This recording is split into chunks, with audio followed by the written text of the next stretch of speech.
Good afternoon, everyone. Welcome to United Adventure Company presents Rise of Tiamat in the Tyranny of Dragons campaign setting. Thanks so much for tuning in with us. We know it's been a minute, but hey, we're live. We're back today. There's been some vacations and some player absences and illnesses, but all across the channel, we've been plagued by some issues. But hey, this is the whole gang's here. We're all well and ready to get going. You will see that. We also have an addition to the overlay. A happy Pride Month, everyone. We are celebrating Pride here on the United Adventure Company channel with sharing all of the various Pride flags. We think we got them all, so if we missed one, please let us know down in the chat, and we will, or over in the chat, wherever your chat box is, and we will try to find it and add it in for the next stream. So want to say a quick thank you to our newest subscriber. Thanks to Chastity for tuning in and clicking that subscribe button. You do the same thing right now. Click the subscribe button down at the bottom of this video and ring the bell so you can get notified every time we go live. And then while you're at it, just go a little bit further below down into the description and click the link to our Patreon page where you can join the Patreon and help the channel grow. Help us buy more modules, get more giveaways, and do more cool stuff for you, the lovely viewers that are tuning in watching us. Thanks so much for being here. Today we're joined by our cast for the Rise of Tiamat campaign. We've been playing this since Horde of the Dragon Queen, so very episode 1, season 1. This gang has been all the way through. We're now level 10. They have leveled up, and in part so has the channel, and thanks to those current Patreon sponsors and supporters like Nathan, Aaron, Two Wolf Design, and Lord Thorn. So be like them, be cool. Quick recap. Let's make sure we remember where we were, because it has been a minute since we've all been together. Hey, everything seems to be working right now. Yay, OBS is working. Hopefully I didn't just curse it and it's all going to crash and burn it's later. like, just gonna knock on wood. I have a wooden desk here. So yeah, when we last left our gang of heroes, you all were in a cave, I believe. You had swiped through, taken out some Etiens that were arguing about something. You cast darkness upon them and shrouded them in, or was it Hunger of Hadar? I can't remember which one it was. I think it was Hunger of Hadar. I think it was Hunger of Hadar. It did damage to them. Yes, and they ended up fighting amongst themselves and taking one another out. You then went down the way and liberated a group of elves who were being held prisoner by the inhabitants of this cave system. You hopped off the bluff and found yourself in a room kind of surrounding a pool with an island in the middle. You can hear water cascading out of it. You walked around and found a passageway to on the north side of this, I believe. Let me give another quick description of the chamber that you find yourselves in, just to kind of bring us back into the game. This large chamber has a 40-foot tall ceiling with massive stalactites. Smaller stalagmites set across the ground in a pool with a small island in the southeast corner of the cavern, fed by streams of water dripping down through the rock.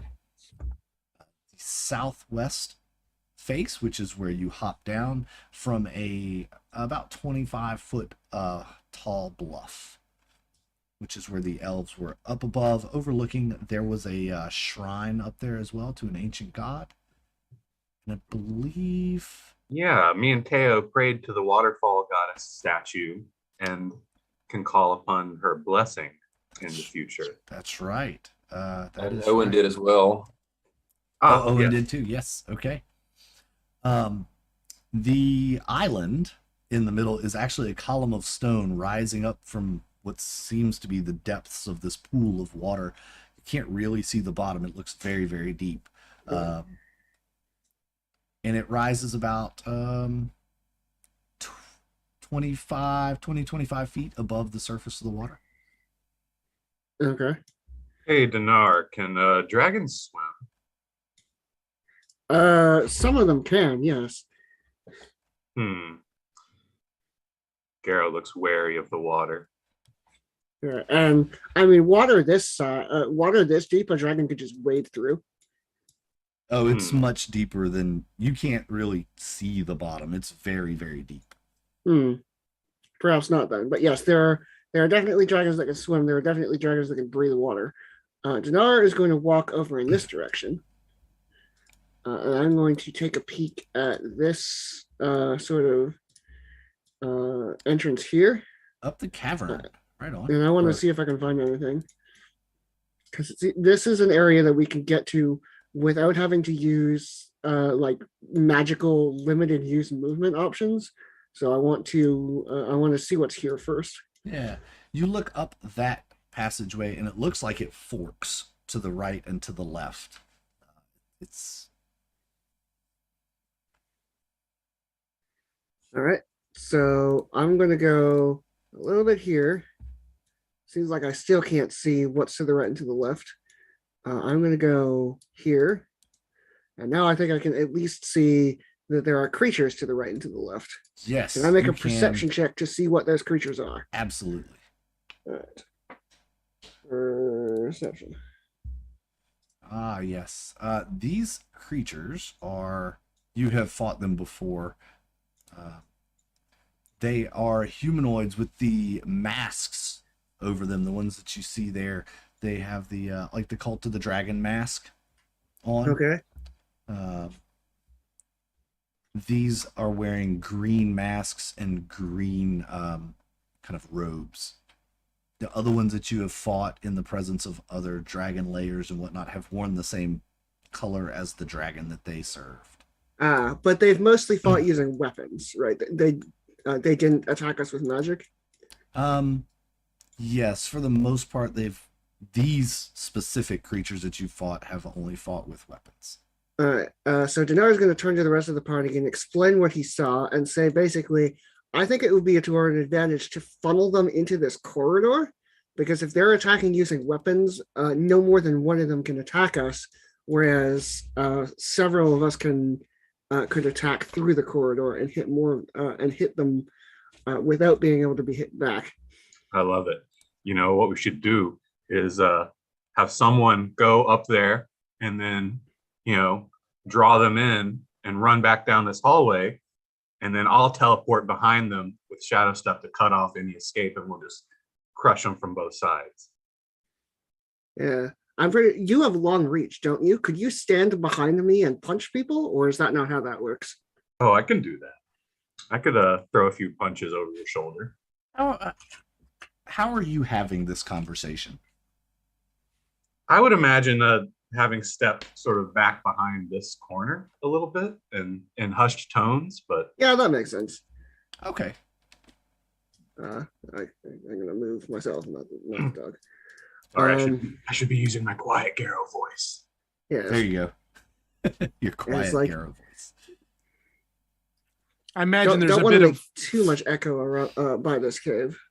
I imagine there's a bit of flowing water sound, cascading waterfall, that kind of stuff in this cave. Yeah, it's echoing in from the front entrance and then drips into the pool of water here. Yeah, absolutely. Have some water. So who's gonna lure him in? About the time you all are finished concocting your plan, one of them, the one that you saw actually, he strolls out into the hallway. Dinar and Owen, you can kind of, I'm sorry, Teo, you can kind of see them as they kind of peek their head around and look down as if they thought they heard something. And they kind of look down the hall in your direction. Well, I can make a stealth check probably pretty well, but I don't know about y'all. Yeah. So, Probably not Dinar. so this guy can see me, or this guy is looking in my direction. I He's assume. looking in your direction. He has not yet seen you. You can But I make can- a stealth if you need to hide, or you can take an action against him. That's kind of what I'm thinking of, is that if we're going to try to funnel him and kite him in this direction, if I light this guy up, he's going to make some sounds, and that's going to alert the rest and bring them this way. I mean, Dinar gives you the thumbs up from across the hallway. This seems like a sensible plan to me. So I'm going to raise my light crossbow and take a shot at him. Do that rogue thing. Ooh. Jeez. I had to click away for a second. Wow. Yeah, that 24 is gonna hit for sure. And then you get your 27 and how exactly do you just one shot this guy? Like this is like a This is just Teo. excellent Teo. Teo has become a pure badass and just from the hip just shoots him in the throat or something. This is like an executioner's shot. So this was a reach back, bring the crossbow from my back and swing it around on the strap that I've got. And as I bring it around, it naturally lands in my hand, tucked in my shoulder. And then just as it comes down and settles, I notice that he is lined up perfectly for the shot. So I take the headshot and just let loose. And the arrow does what it is meant to do, flies perfectly straight and tink right between the eyes. Yeah, it cracks that dragon mask that he's wearing. It falls into splitting it, and the arrow is lodged in his head. He falls backwards and with a solid thud hits the ground.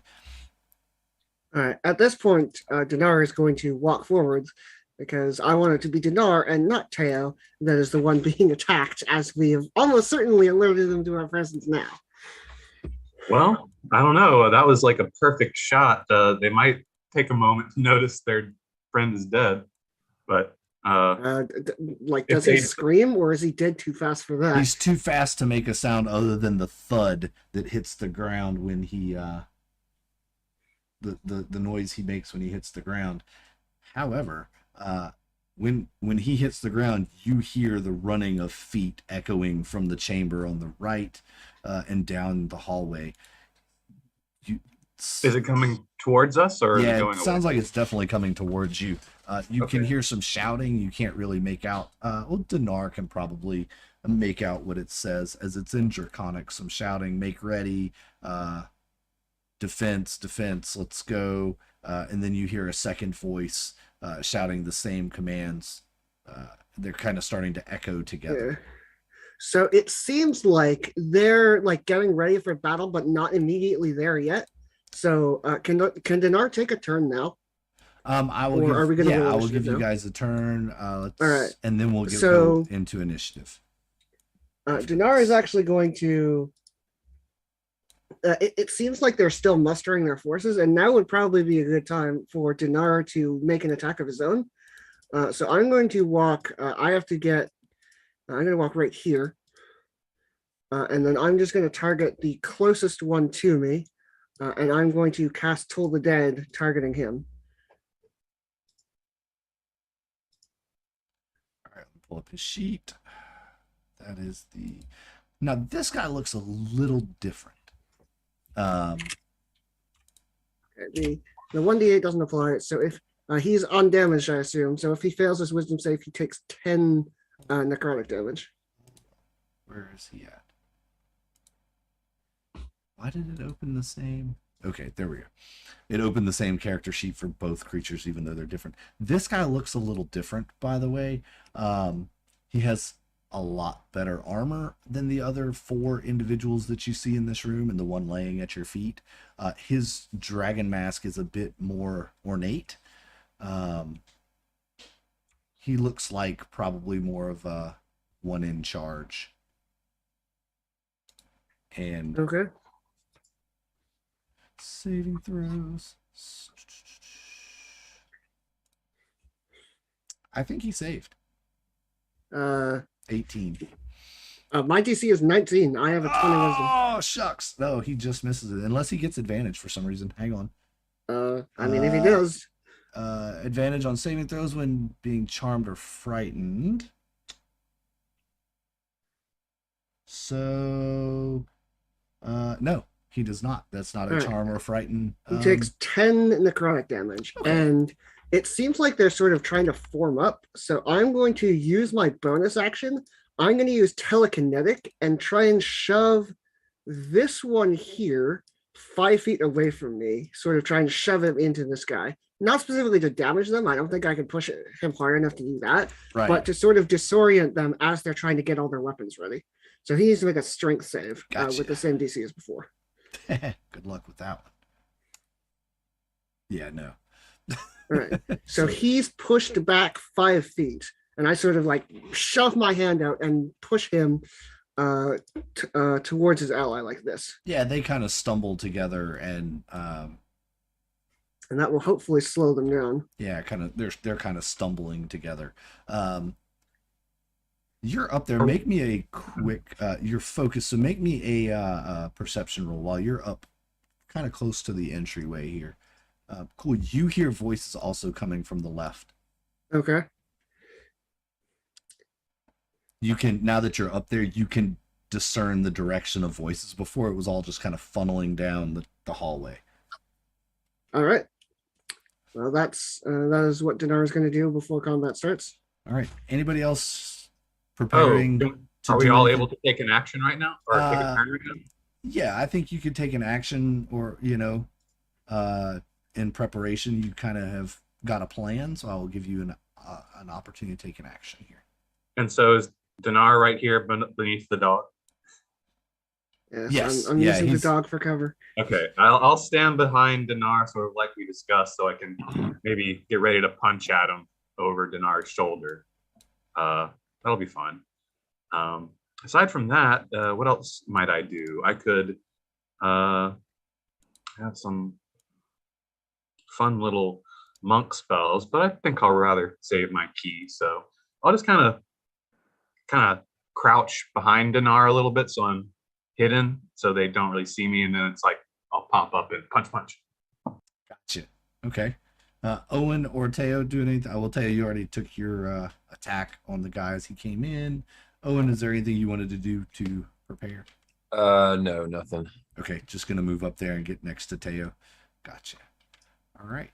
So at this point, we'll go ahead and do initiative. I'll let you guys all roll first. I'll be kind. Let y'all roll first for initiative, and then I'll roll all of my initiatives. I presume your dex is higher than mine. That's the point too. Okay. There it is.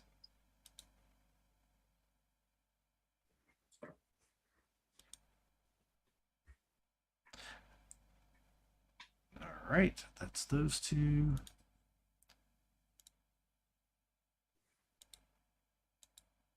Oh my God, I'm rolling like garbage. Started out hot, now I'm rolling like garbage. Let me sort these. Sending. And it looks like, haha, imagine that. Garrow's going first. So let's get some. Alrighty then. Well, if we're gonna draw them to us, and hopefully we can still do that, it'd be unfortunate if they just decided to flee from us. So I don't know. I could. I think they'll probably come to us. So I'll just take a, what is it? Ready action, wait action, and attack when someone gets up in front of Dinar or within 10 feet of me. Does that make sense? Yeah, that makes sense. Yep. I'll just sort of stay crouched down, ready to pop up when someone steps up. So you're gonna hold that action until someone is there, ready to come at you. All right. Next up is Teo. I'm pretty sure I don't have a line of sight on anybody from where I am. Not quite, no. So I'm just gonna do the same thing. Hold action, until a target of opportunity comes within range, and once it does, let loose with another crossbow shot. Gotcha. All right. So then we've got Owen next. Same. I'm holding action until somebody comes into sight. All right. How about Dinar? All right, I'm going to call out Bahamut, protect me, and I'm going to hold my shield out, sort of forward in front of me, making use of the fact that I only really have to block from one direction, and I'm going to take the dodge action, and also like call out to these people so they know exactly who I am, and to hopefully draw them into this position. Hold on, did I skip but me? Smart. We're very tactical, you guys. One of my initiatives didn't populate, it looks like. That's odd. Yeah. That is odd. So I saw an 8 up there, and then I saw a 7 up there. Yeah, it's weird. Okay,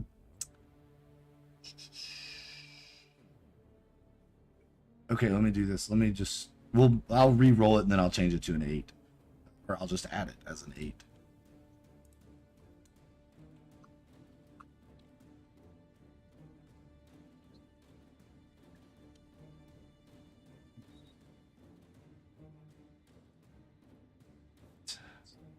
There we go.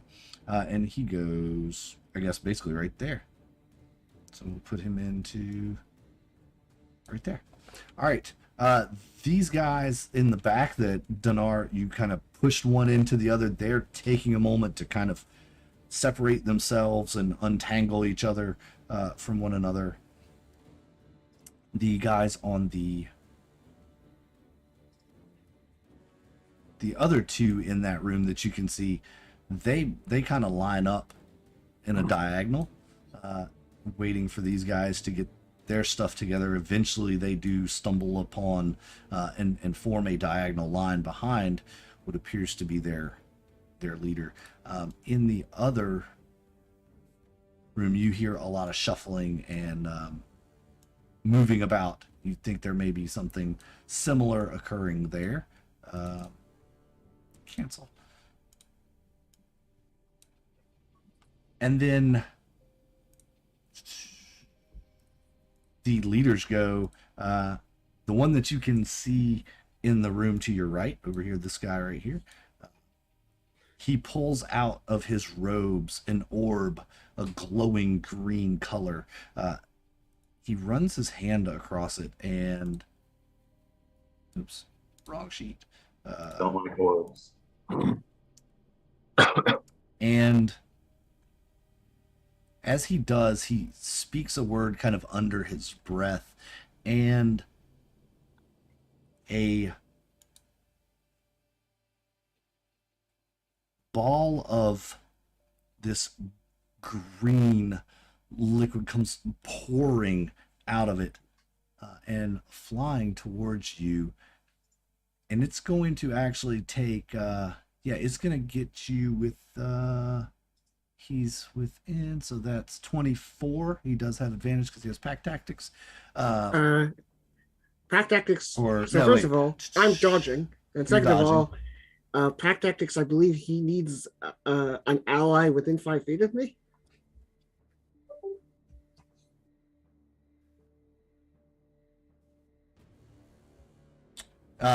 Is one of the dragon's allies is within 5 feet of the creature, and the ally is incapacitated. Yep, no, you're right. So, but this is a ranged weapon attack +5. That's going to be an 8. How does that miss?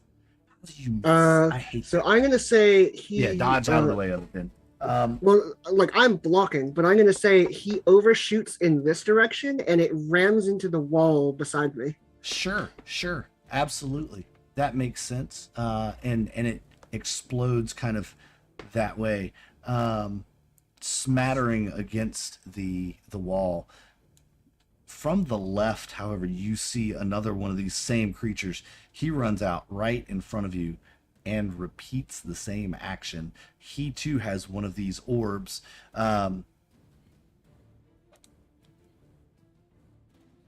Oops, again, wrong one. Come on, Dungeon Master, get it together. Can KO and Owen take their held actions now since that buddy stepped into their range? Yeah, this will all kind of happen simultaneously. Yeah, as he steps out and they recognize, oh, we have a target, then this guy pulls the orb from his robes, and it all kind of, so y'all can go ahead and roll your attacks as he rolls his attack as well. And this one probably still not good enough. That's going to be a 15. Yeah. So what I do here, I haven't used my telekinetic, so I Hang on. throw my hand to the side and I'm able to redirect it to my redirect the orb in flight so that it lands to my right here on this roll. Well, it's not an orb. The orb itself isn't attacking you. It's a breath weapon. That's expunged from the orb. Oh, that's interesting. Yes, but it is It's still an attack roll. You've got your shield there, and you're kind of Yeah. just holding everything at bay as the breath weapon hits your shield and disperses around you. It's kind of odd. You believe that Bahamut is surely with you this day. Go ahead, Owen and Teo. Both of you got your hits hit. 1919. Those will both hit. I got another attack here too. And a 29 that will also hit. These guys aren't gonna live very long. 36, 45, 55 total damage. Okay. It's a solid blow. It knocks him back. The combined efforts of your fight knock him backwards a little bit into the wall. He staggers, but he is still standing. Can I move an attack on my held action? Is that allowed? You moved, how far did you move? I didn't move on my turn. You moved just, up behind Dinar, right? That was during the preparation. Oh, that was during prep. Yeah, then you can move your movement and attack, yes. Cool. I'm just gonna shadow step right behind this guy, sort of, to get a look at that other room as well.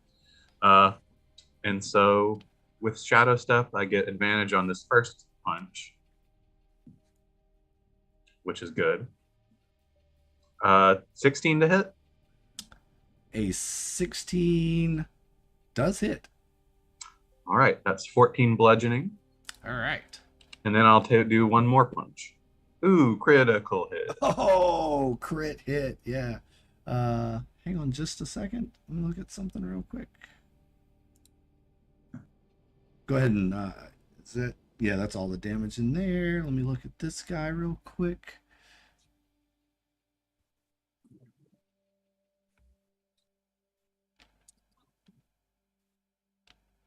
I'm going to grab Doggo real quick and see exactly what I can see from where I'm at. Yeah, go ahead. Okay. Yeah, you can pretty much see the tunnel of the I got it. yeah. I just want to see how much this side is the light 15, still. that's 18. Yeah, you're able, Garrow, to take him out. The orb clatters to the ground and cracks. The swirling green mist inside begins to slowly seep out. That's interesting. So I basically kicked this guy like into the wall that he got pushed up against, so that the kick crushes his head into the wall.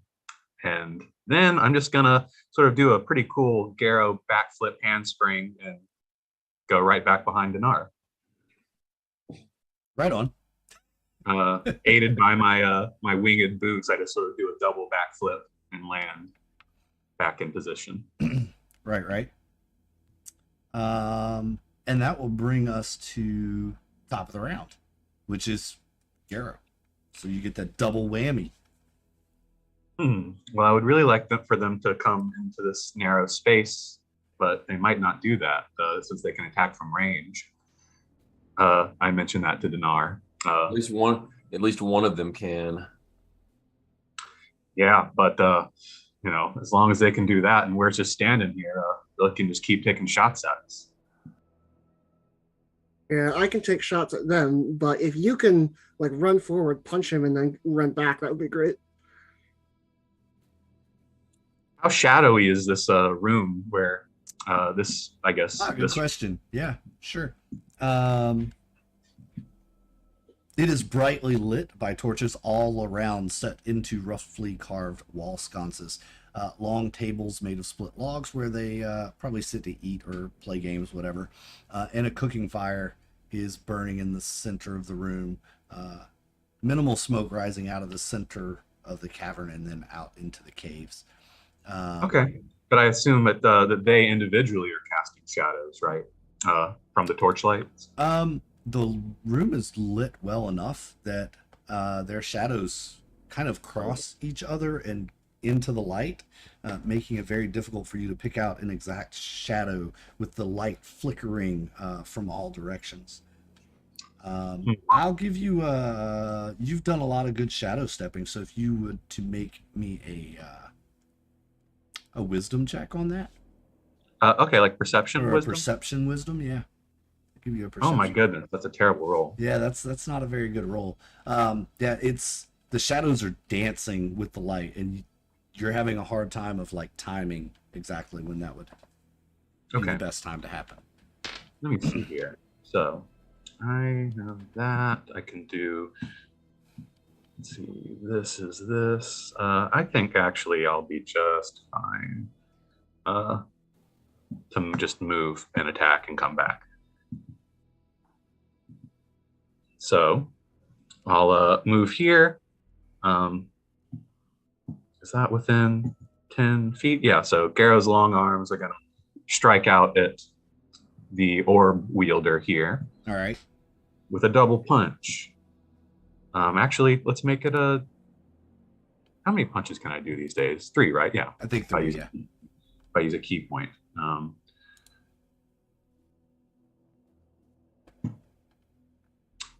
13. That's not a very good roll. 13 will whiff by him. He matrix dodges your fist as it comes by. Right. Follow up. Follow the 26 lands. You faked him out with your right and got him with your left. All right. And let's use a key point. And 15? A 15 will just get him. So you give him the old 1-2-1, and the first one misses, but the second 2 land. All right. Garrow feels a little rusty because some of these rolls are not as good as his usual ones, but that's fine. He got some hits in. He's going to once again, after coming out, sort of backflip back to where he was, because I moved 15. I can move 15 back and still have leftover movement. So that's all. Sure. Yeah, because that gives you, you still have 10 feet of movement after that. As you land, and Dinar, you see this as well, that orb is releasing more and more of this green mist, and it's starting to fill this little chamber area, probably in about right now it's in about a 10 by 10 square. So Ooh. it's wafted out in and is filling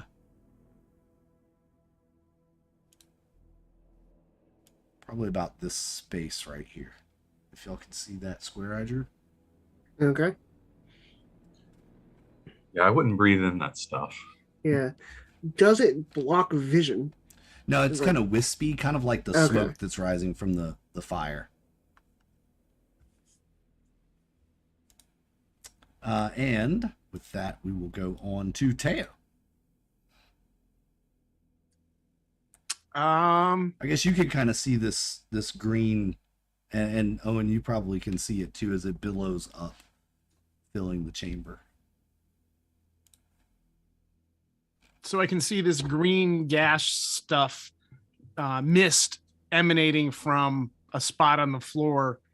A cracked orb, I believe. A cracked orb on the floor. Yes. I my best position is to stay right where I am and hold action until the target of opportunity steps within range and then taking another shot. So I'm just gonna do that for right now. Okay. Hanging in there. Owen, how about you?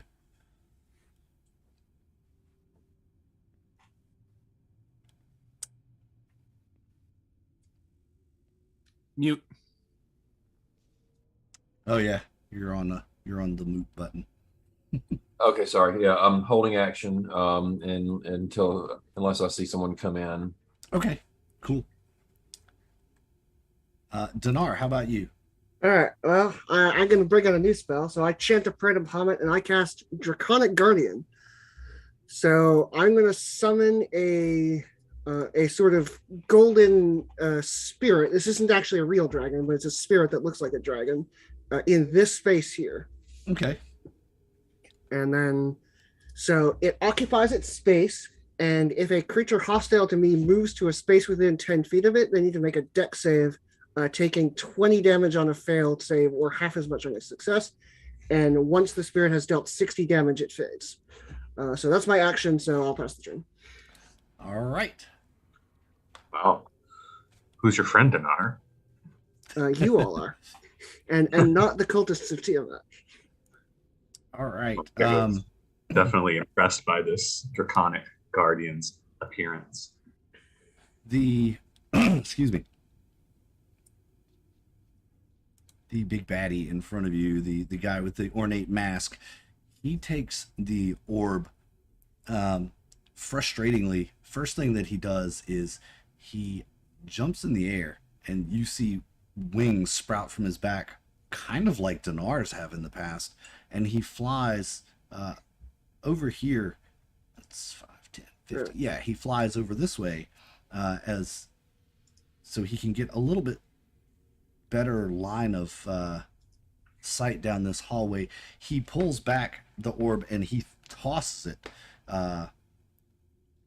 And I see his game. he's gonna toss that orb, and it looks like the arc as it leaves his hand it doesn't look like it's gonna hit you guys. It looks like he's gonna land it behind you.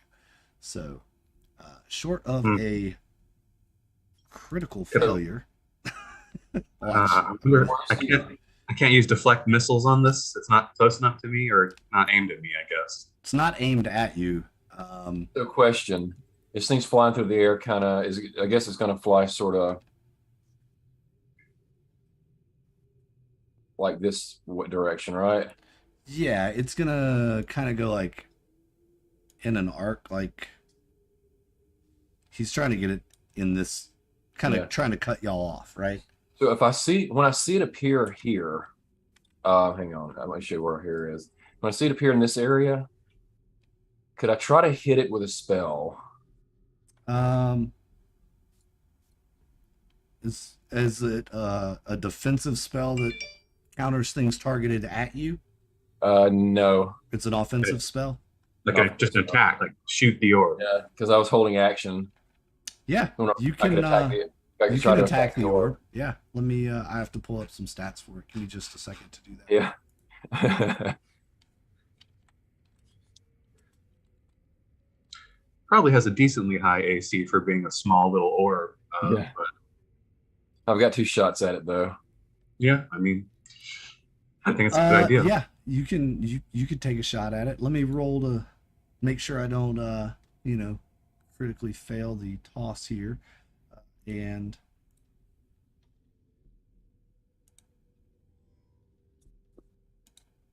no, that looks like a pretty good toss at the ground. So it's gonna go where it goes. So go ahead and roll your attack. Well aimed first shot. I think you might got it. 24 and a 15. Yeah, the 24 hits it. It does hit, and you see a little bit of a spider web occur around it. You think you weakened it a little bit. And as it hits the ground behind Garrow, probably about 10 feet behind Garrow. You wouldn't say it was deflected by the Eldritch Blast? No. this is a nice and wondrous item that has pretty good. Well, that was an idea anyway. I was trying to bust it in the air before it got to us. Tell you what I'll do. I tell you what I'll do. Nope. It does not deflect. I was gonna give it a chance, but it does not deflect it. So there, fair is fair. The dice don't lie. It's not just me making stuff up. Fine. Just wanted to check. No, it's a good call. Good call. It does land behind you. I need what is that area of effect that does? That is that, and then so yeah, I need, if it lands right, select button, not draw button. If it lands right there, it's gonna be 10, 15, 60. Yeah. As it shatters, I need all of you guys to make me a Constitution saving throw. DC is 18. Oh, that's pretty good. Oh. Unfortunately, too. Oh, Teo. Oh no, Garo. Yeah, if you failed, take the 21 from the orb's shattering. If you passed, let me see if it's a save for half on the orb. May I ask what type of damage this is? Yes, this is poison damage. Ah, that's what I thought. Yep. I am immune to poison damage.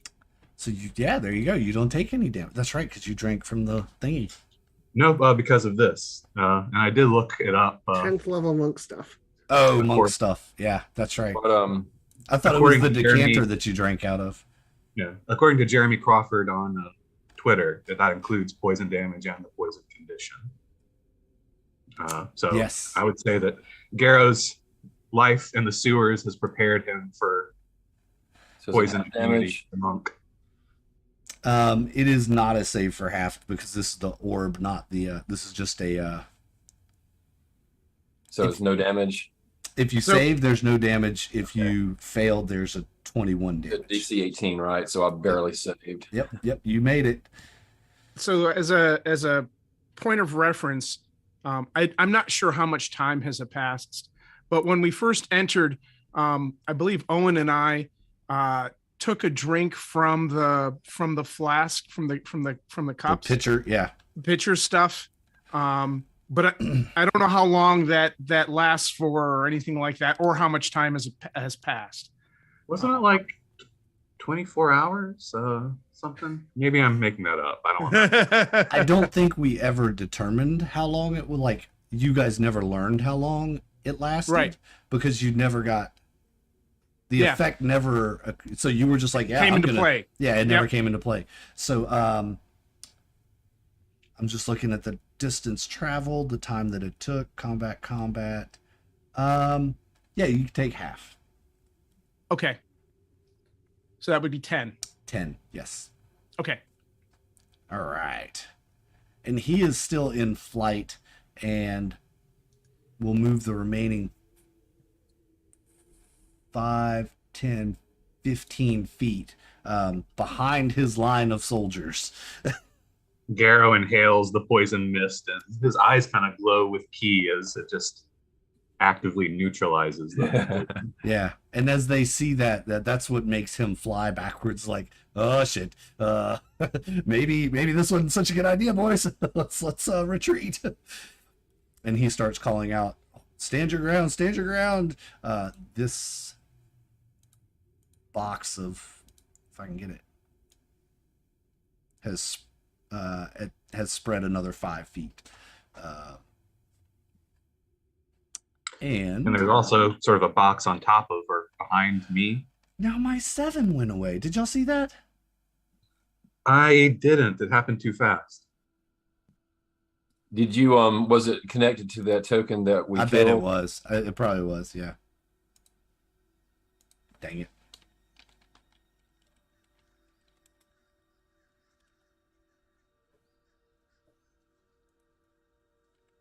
There. Dang it. Stop eating my stuff. All right. This is two groups of I got them labeled backwards. These are the dragon wings and he's the dragon fang. These two groups, these guys up in the room to the left seem to be kind of cut off. Gary, dog you is saw blocking them. their I'm path. gonna assume that you told Dinar that they were up there. Like that seems like Yeah, something I you would mentioned have it. said. Yeah, I'm sort of. I would have whispered that to Dinar. Also, All right. I might call out tauntingly.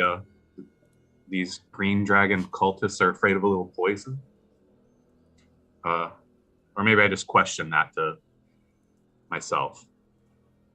And as you start to think that, you hear them and you see these guys over here. They do start moving forward. They're Alright, leery so of this any of this them that- dragon thing that has just appeared. Any of them that enters a space within 10 feet of the dragon, so these three to start, needs to make a dex save. Oh, they're all stepping up. Looks yeah, like. they're all stepping up. Yeah. They're keeping their distance somewhat because they don't know what this is. So they're not going to get right into it, but they are stepping up. So Yeah. let's take care of those 4 dex saves real quick. 1, 2, 3, 4. What's the DC on those? 19. They all fail. All right. So the first 3 take 20 damage, but this thing expires once it's dealt 60 damage. So after the first 3 take 20, the dragon disappears, and then the fourth one is fine because the effect is already expired. Right. But this dragon, who's like, it's not really a dragon, it's a spirit, but it can still like lash out with its claws, and it just rips up 3 of them. Yeah, Damn. these like spirity claws just rip through 3 of them, and his buddy is going to make a morale check. Yeah. Even though And sort they of have at that pack point, the tactics. magic is expended. Yeah. I think it makes sense that he needs to make a morale check. He's shaken but not disturbed. The pack tactics are kind of holding strong. From the other side, you see, let's see, it's 5, 10, 15, 20, 25, 30. I think they have a 30. They might have 40. Let me look. I don't remember exactly what their movement is. It's 30. Okay. So that would put them all, yes, they all rush in. Basically, we put him back here. There. Yeah, they all rush They seem in. unfazed by the wispy poison. And they do seem unfazed by the wispy poison. They are not within a range to attack you yet, however. Teo, weren't you holding action? Yep. So you can Yes, I pick was. one. I will pick this guy in back. Okay.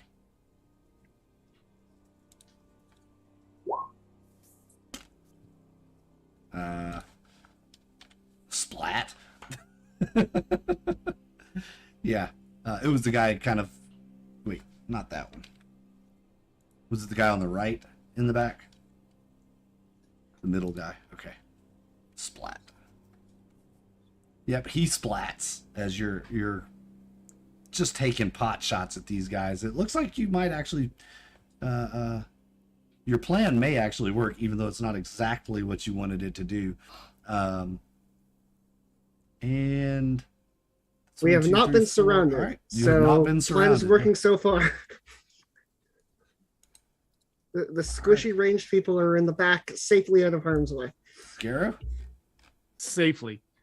Garrow will say, excuse me, Dinar, and just step into that space momentarily to punch at the cultist that's right in front of him. With his long bugbear arms, he winds up. Punch. Oh man, punch. Yes, indeed. You smack him pretty good. You break his jaw. You hear bones cracking. He's still up. He's dazed, wobbly. And so with the second attack, is he still up? No. Okay. You cave in his face with your second punch. All right. Well, that was my goal. I won't burn any more key points because I'll just step back behind Dinar. Yeah. You get a third attack from martial arts. You need to use a key to make a fourth one. Right. Sorry, I sometimes forget my own strength. Yeah. Was It's been like a month. Let's see. Is this one in? Oh, that one is within 10 feet. I could throw another punch then without spending a key point. Yeah. So let me do one more punch at that other guy. Oh, only a 13. Ow. All right. Okay. That one does not hit. After seeing his buddy go down, he is wary and evades. Yes. So All right, Taylor, I then you have step back. some targets there to finally attack now without having to wait on anyone. All right.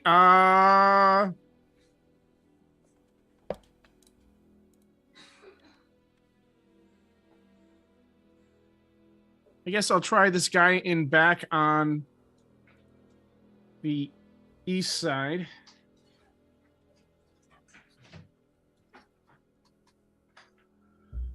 Uh, 33 to hit, or 28 to hit, 33 damage. Yeah, that takes care of him.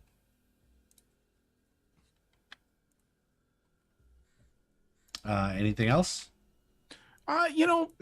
Why do something if it's not broken? It's just gonna keep going. Yep. All right. Go ahead and make the perception check as well. Okay. That's a normal perception check.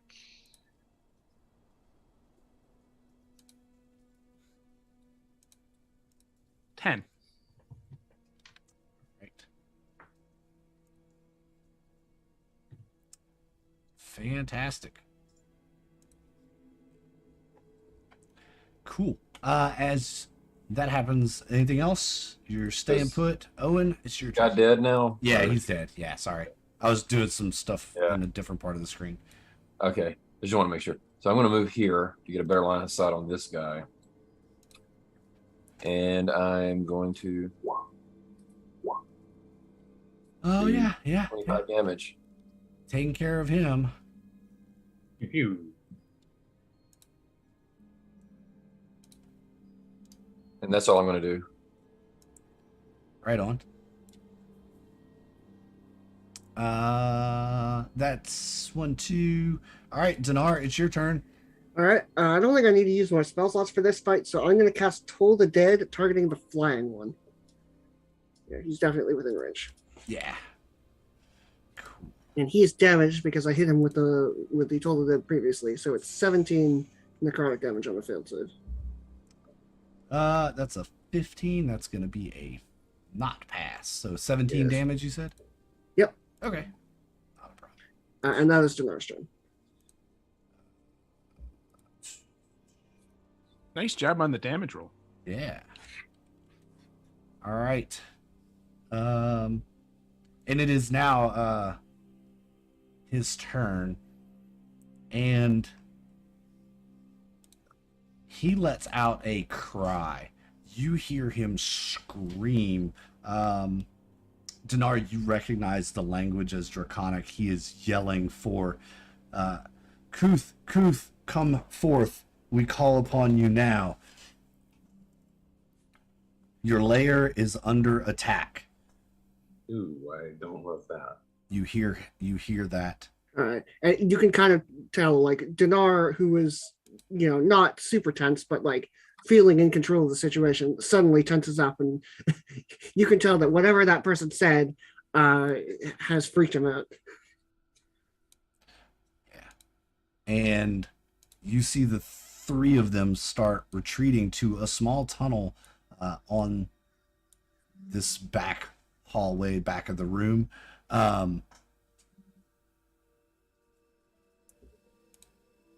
And behind you, you hear an enormous rush of water, as if something is leaping from the pond behind you. And an adult green dragon springs forth from the water. Owen and Teo, you see this thing as it erupts out. It is massive. It's actually kind of beautiful. The way the light glistens off of the scales of the dragon being soaking wet. Teo, for a moment, you're like, that's really pretty. Oh, You should crap. make a tapestry of it. Yeah. An adult green dragon erupting from the water, and a description of that's kind of beautiful really does seem exactly the kind of thing a GM would say. I thought you were going to say that Teo would think. Yes, as this green dragon erupts from the pond, you have no idea where he came from. You didn't see anything swimming around in there, but the water was pretty deep, and you didn't do a very thorough inspection of the pond. Thankfully. Garrow and Dinar, you both hear this. Do you turn to see? Yes. Okay. Yeah, I glance. I'm curious. You glance back over your shoulder, and I need you all four to make me a wisdom saving throw, please. Oh, okay. I see. It was a trap. Is there anything that helps me here? I'll just go ahead and roll it first. Wow. So, It rolls, man. hang on. Hold on. Dinar does in fact know what he is doing. Do I get any sort of good thing for this? I'm going to spend a luck point and do that roll again and take the highest. Okay. No, I don't think I have anything that gives me advantage on that. So that was a terrible roll. Okay, I'm going to take the original roll then, the 16. The 16. Okay. Yeah. In that case, Owen and Dinar both save. Teo and Garrow, you are overcome with fear. This is the most frightful thing you have seen, and for once in your life, Garrow especially, you are absolutely terrified.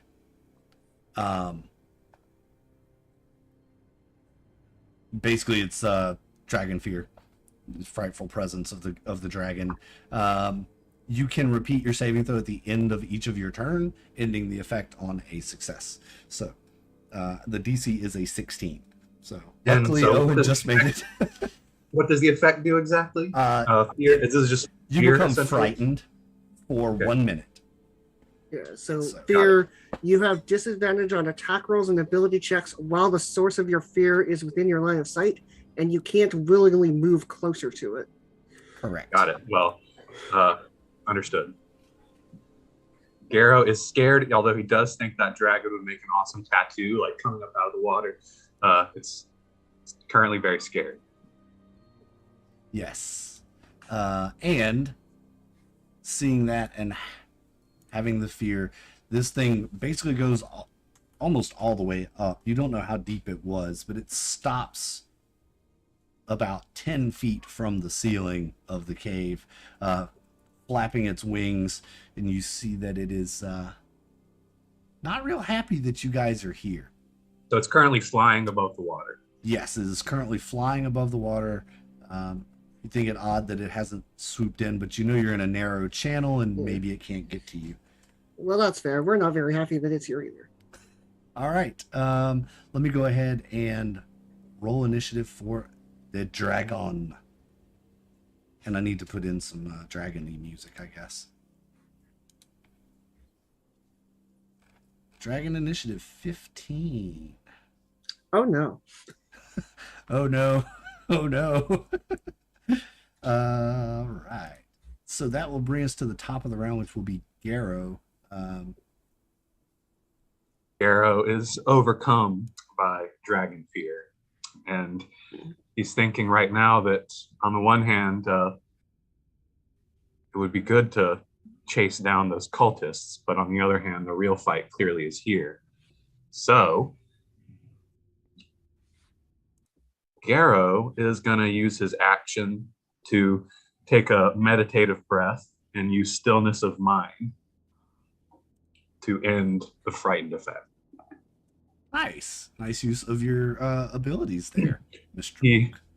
breathes, imagines Master Leosin is giving him a thumbs up and saying, "You can do it, Garrow."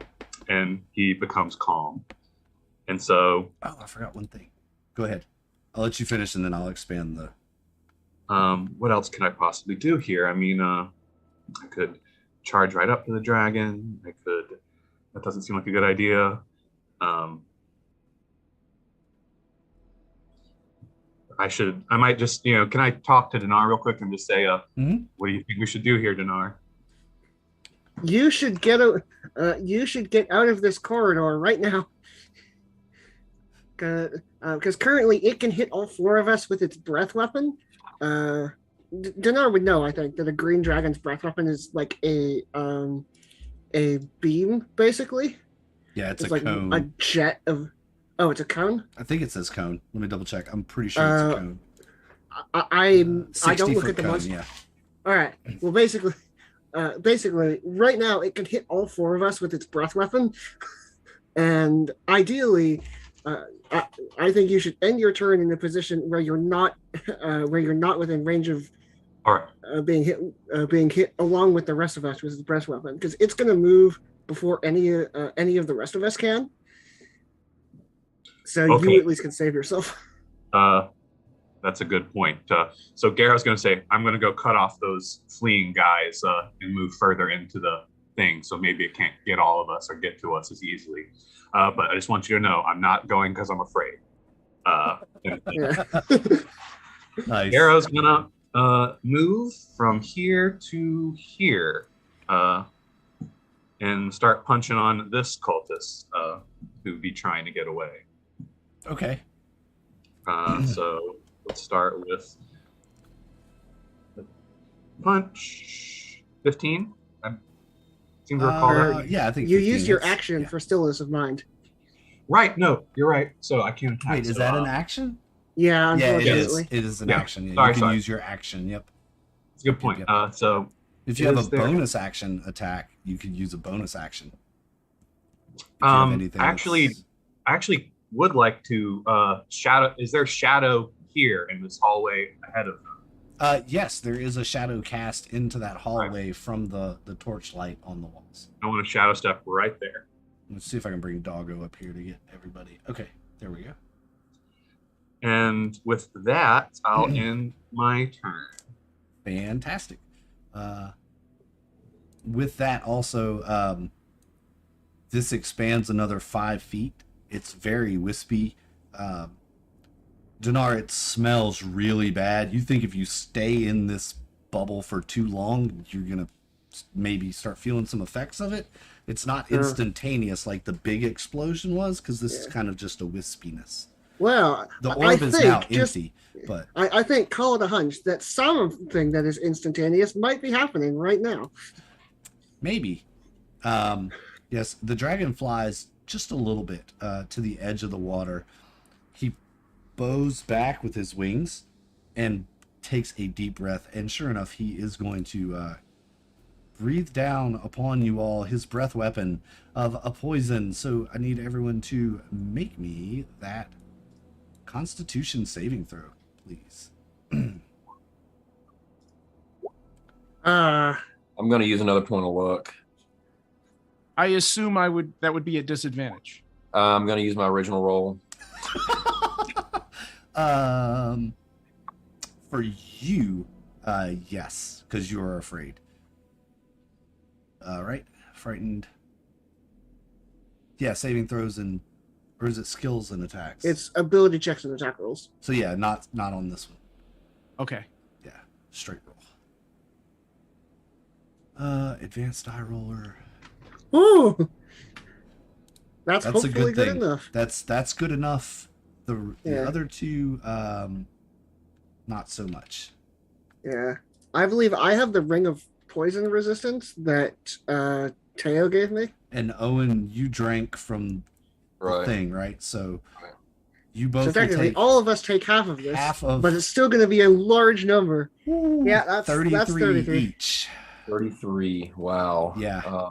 As you, Is this it- whole hallway is enveloped, and Garo, you see the overflow basically of this pouring out. Okay, so now And before hitting we- this wall back here, and just quick question. Before we move on, as a reaction, I'm gonna Misty Escape We. to here. to there. Okay. And these guys don't know you're there because you're invisible until your next turn, or until you attack or cast a spell. Okay. So I have a quick question Sure. because I don't know how it works. The drink that I had that gave me some kind of immunity to Poison poison, resistance, I believe. poison resistance, Resistance, damage. yes. Yeah. So basically half damage. and then with the successful saving throw, would that be half and half? Yes, you would take a quarter. So 15, 16? Yeah. Okay. Half of 33 is 16. Yes. Just trying to save my skin. That's all. Nope. Go for it. Arrow seeing the hallway filled with poison is definitely concerned, though. You were close enough to the dragon that only the narrow part of the cone got you. He was focusing it, trying to tunnel it all down towards Dinar, recognizing Dinar as the great threat, recognizing the emblems and heraldry of Bahamut that he may wear. Can I take a reaction? Yeah. You're not I, frightened. Yeah, go, or you are, but go ahead. You can take a reaction. You just can't move closer to the dragon. right. So I guess the reaction would be the hellish rebuke of the tiefling class. So good choice. I'll point to this thing and just say, "Bad dragon," and run the hellish rebuke, which I clicked, and we're waiting on roll 20 now. Should I click again? Well, I'll give it a try. It looks like it's a DC 17 save. What is that? Charisma save or wisdom? I believe it's Dex for Hellish Rebuke. Hellish rebuke is dex. No worries. Holy crap! How'd I roll a 16? That's just not even fair, man. You're taunting a dragon and it works. So I believe that's 2d10. 16. Oh, okay. Yeah. Your words hurt the dragon. Oh well, that and the flames coming off of him. Well, yeah, but it's mostly the words. It's mostly the words. You see a little tear in his eye. You said something mean about his mommy. And all right. That is the dragon's turn. Using his breath weapon is... And he can't really get in there to you to do anything else. So that is his action. Teo, your reaction is Hellish Rebuke, and now it is time for you to take your action. Oh, I You see can- what the issue was. Hellish rebuke required an input of level. Oops. There we it go. went So now twice. it's never mind. So the first thing I'm going to do is move to here And then I am going to change my positioning on my screen here so that I can see. Of course, that's being obnoxious. So there. It looks like I have a target of opportunity within 5 feet of friendly. Mhm. So I am going to do what I tend to do well and take a light crossbow shot at that guy. Go for it. See what you can do. 16? Does that That'll hit? hit? Yep. That hits him. Ooh. 25. Oh, yes. Another assassination. Insta death to that guy. Garrow, the body lays at your feet in a thump. You look up and see through the misty green gas, you see Teo. Yeah, and that will be my turn. All right.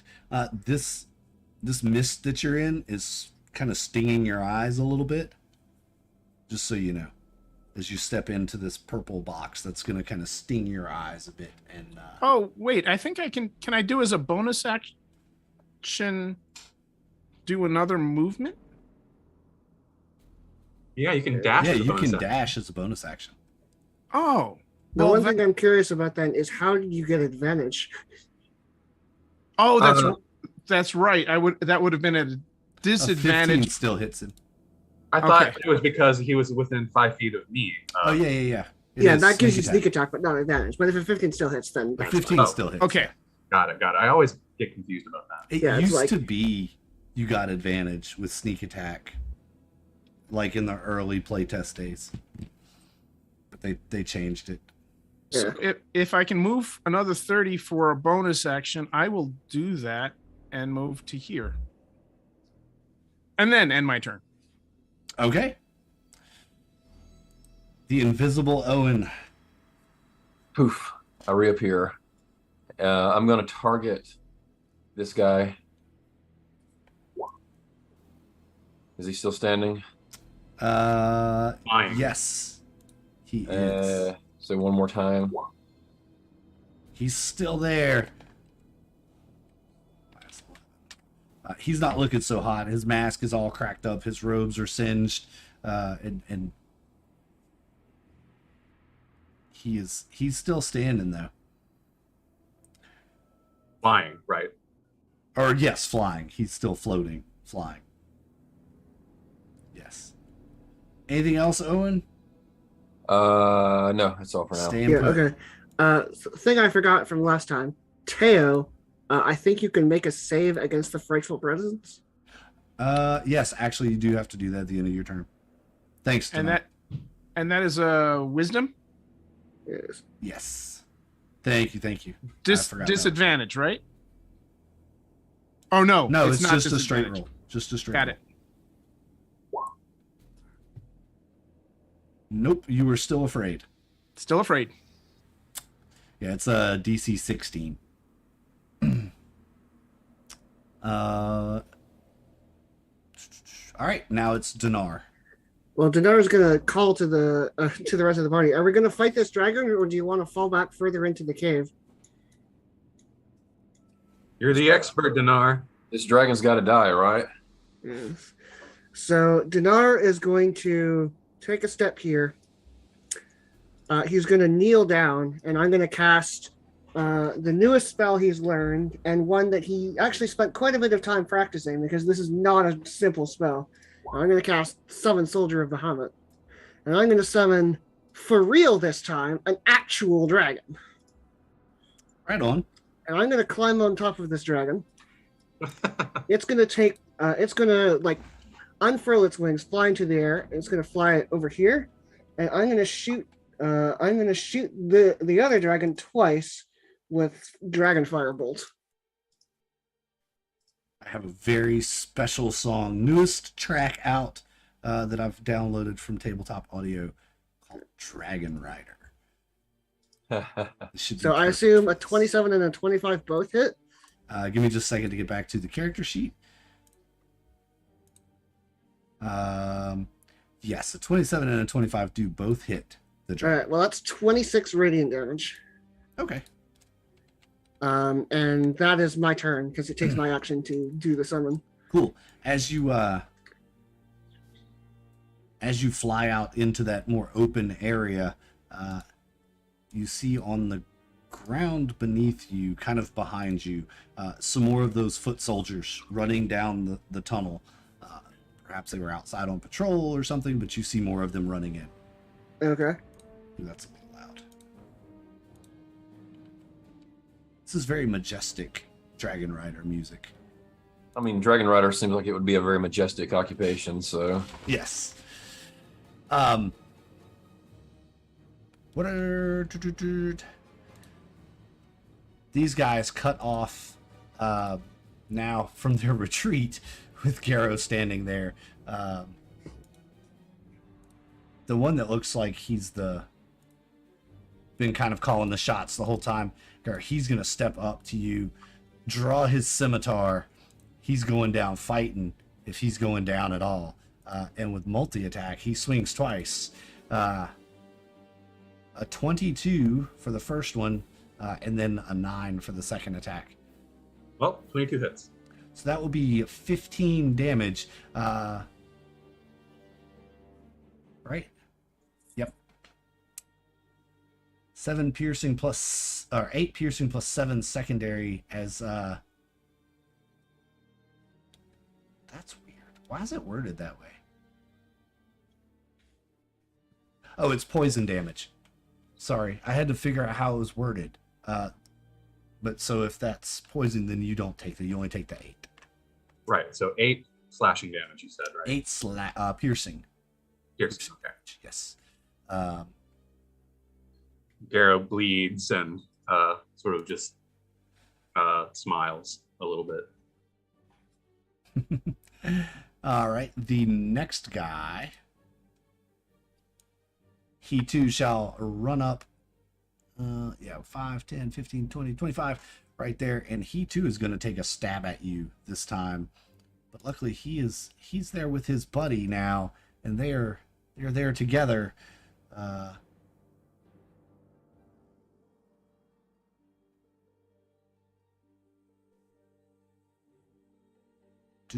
Pack tactics, fanatic.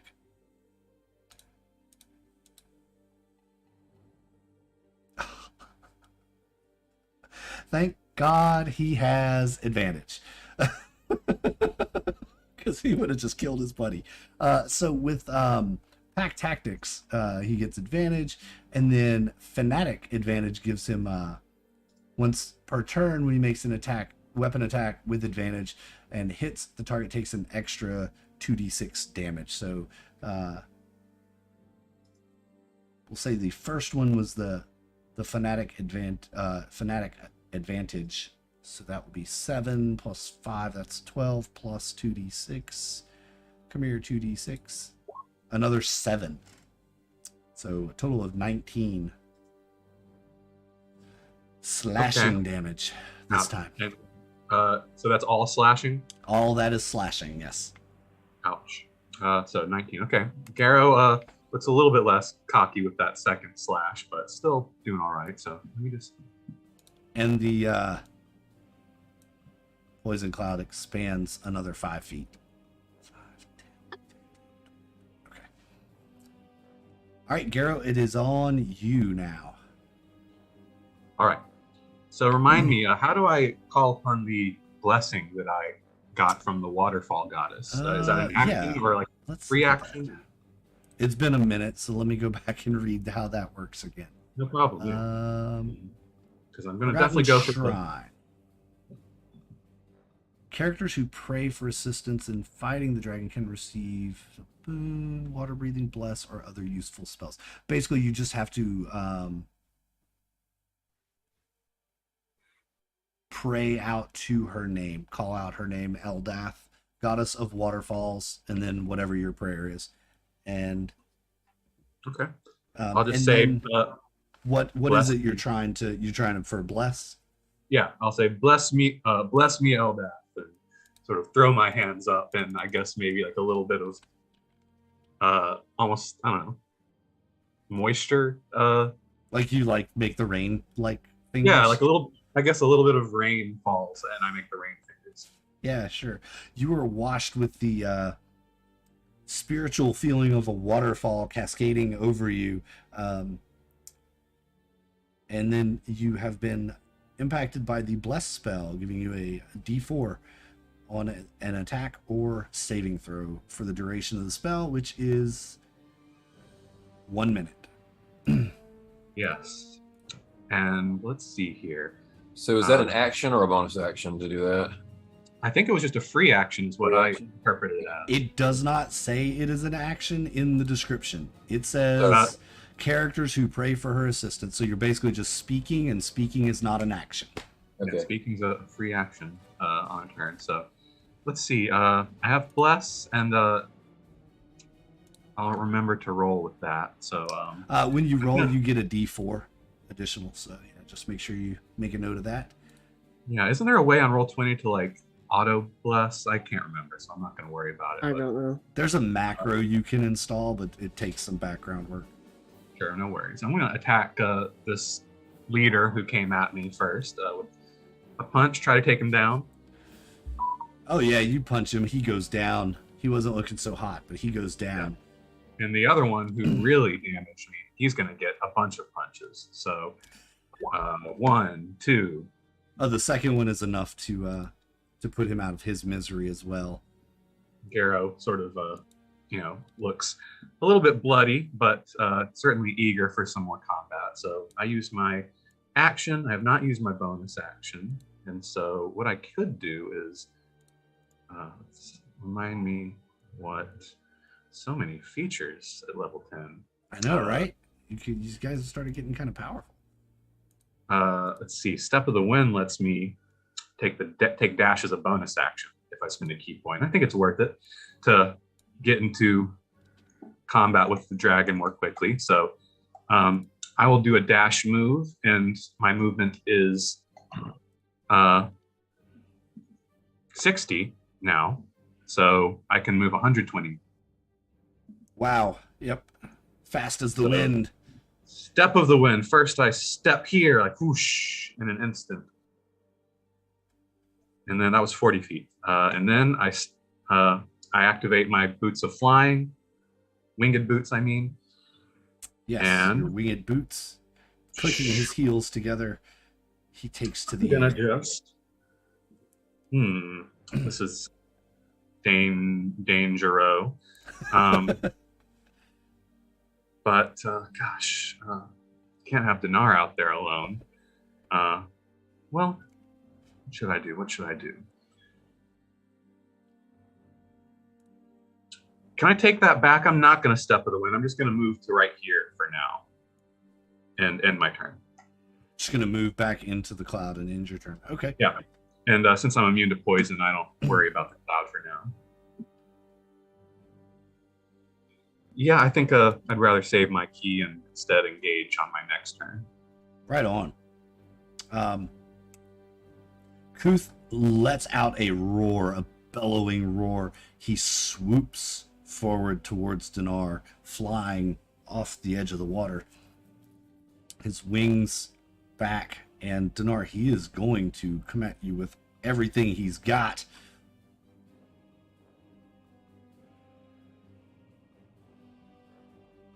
Bite, and then claw.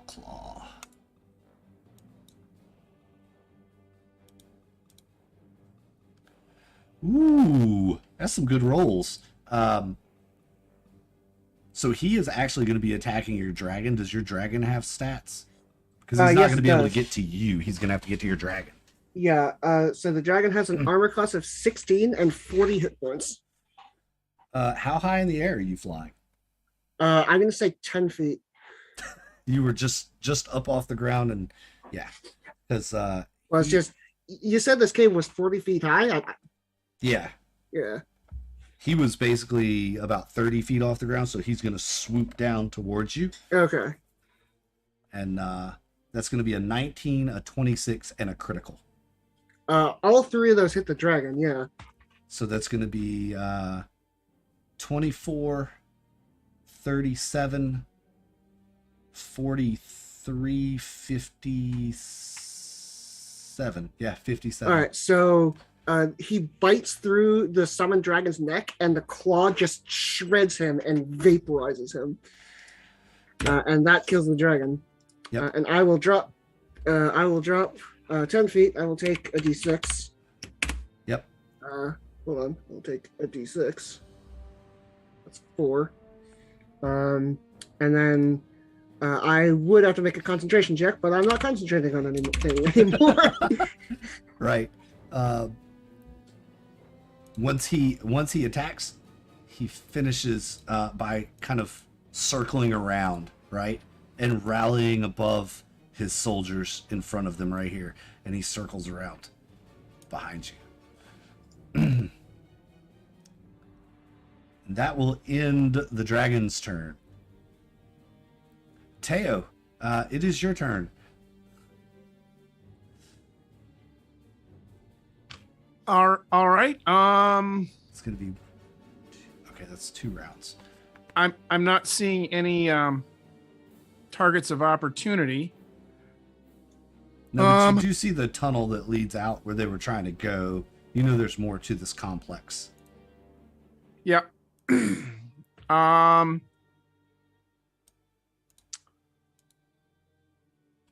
don't have any way of shaking this frightful condition other than a lucky roll. So, and I can't move towards the dragon. But he's not currently visible to you, right? So does it apply? Oh, that's an interesting question. I would say no. It does not apply if you don't know where it is, right? So if I Frightful can't presence to me works like a kind of a line of area of a effect, Yeah. but line of sight, if that makes sense. Yeah. So as soon as you can see the dragon, you can't move any closer. But until Right. then, you But could. right move. now, you could move out all the way to the end of this thing, and then you'd see him again and be like, "Oh crap!" and have to make your roll. got it.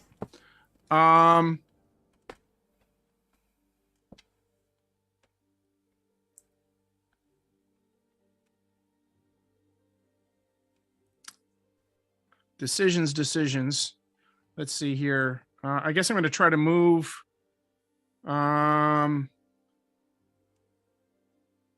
And dash. So that's 35.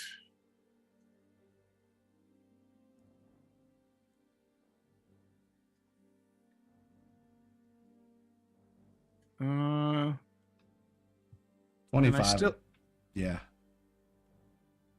think you get to write one more square forward, I think. so I'm going to go one more square forward. Yep, that'll give you 60. And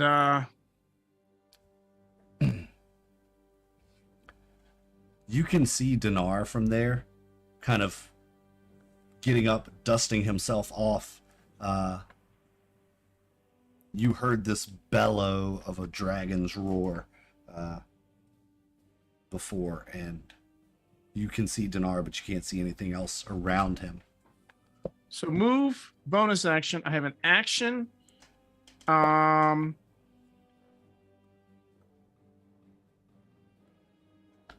And I think since I can't see anything other than Dinar right now, I'll try to hide. Okay. And at the end of your turn, you can roll again to see if you in the frightful presence. Yep. So I'll stealth check. You think you are part of the wall. I think I am invisible. I am doing this so well, no one can see me. Chameleon Teo. He's doing the Drax style hiding now. Yes, That- exactly. That's right. which I am glad that I rolled the 1 on that roll and not the wisdom roll that's coming right now. Oh, Not much better. Where you rolled a 4. where I rolled a 4, indeed. Not much better. All right. So yeah. All right. And that'll be my turn because I've done just about everything I can think of doing. Garrow, you see you see Teo kind of lean against the wall and spread his arms out and you're like, what in the hell is he doing? You see him like trying to hide. I was kind of darting around like, Can't see me. Yeah. He looks very satisfied. Some sort of new tactic, I guess. He looks very frightened. Yes. Right. I understand that because I was very frightened too moments ago. All right, Owen, it is on you. You two see the All passageway right, out of this so- cavern, but everyone else seems to be headed back forward to where the dragon was. my speed is 35. So taking the dash action, I can get to this area. Yeah. So I'm going to dash here. Oh, back up one. It'll be 70. Hang on, was it? Hang on. Pausing momentarily to look at Teo. Like, what? Oh, it came down here. Anyway. Yeah. Since I can't actually see anyone else around here Except Teo. except Taylor, I can't see Very any visible. man or anything else. I will hold. No, actually, I'm gonna pray for the bless and get the bless. Okay. Yeah, and then I'm you gonna can do hold. And then I'm gonna hold action if the dragon comes into my line of sight. I'll take action. that. Okay. That makes sense. All right, Dinar, you are picking yourself up off the ground. So I'm going to use half my movement to stand up from prone, and I'm going to take 3 steps back. So I'm going to fall back 15 feet. I'm going to use a bonus action. I'm going to shove a healing potion down my throat. So that's 8, because I get +2. Yeah. 56 plus 8 is 64. Correct. And then I'm going to use my action for Channel Divinity, and I'm going to activate Platinum Scales. So I'm going to set up the 30-foot radius so that we can all see it.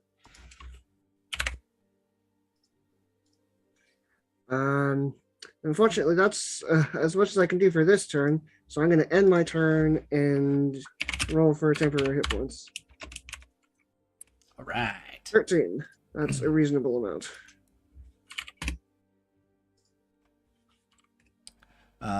That's my turn. Right on. The small squad of foot soldiers beneath the dragon. Sorry. Stop. Stop selecting everything on the screen. Doggone it. I have to move them so I can select them without having to select the dragon. They're going to all advance, and I just want to move them all forward at one time instead of individually. So if they were there, that's 5, 10, 15, 20, 25, 30.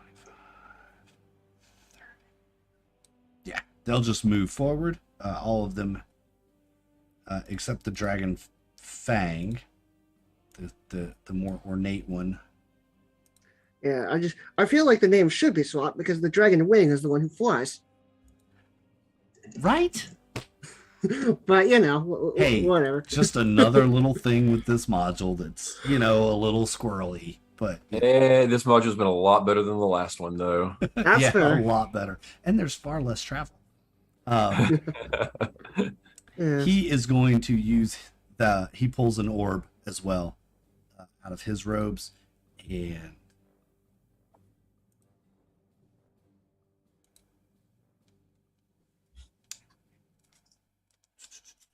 that's going to be towards Dinar. I think that misses though. He's just at the edge of range, it would appear.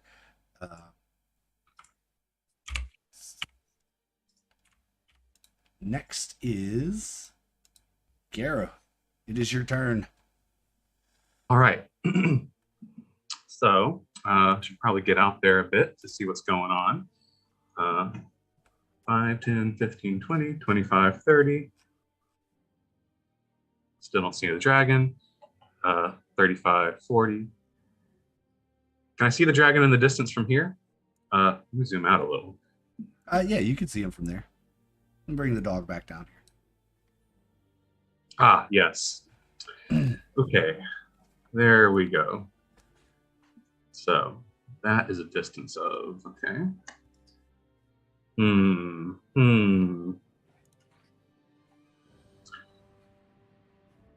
Dinar's doing what again that I can see? Dinar is just standing there now, but he... Well, just I was channeling. Well, I shoved the healing potion down my throat. I don't think you see that, but I'm channeling defensive magic basically to hopefully not get killed. So you're standing your ground essentially. Yes. Right? Got it. You could see the radiance just exuding off of Dinar, kind of builds this bubble around him. I would like to know if I can shadow step to here. Let me just see what the natural lighting area is.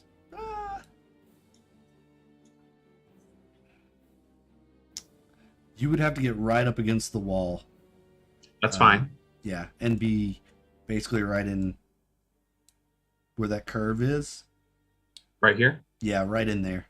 You have to be Yeah, right in there. I mean, yeah, I'm just looking for any shadow that I can conceivably appear into within 60 feet or at 60 feet that's close. So I shadow step to here.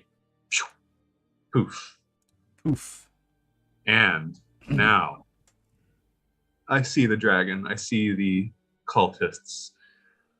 I'm feeling that these cultists could be a problem. That said, I mean, I'm not much of an AoEer. Probably kill some of them, but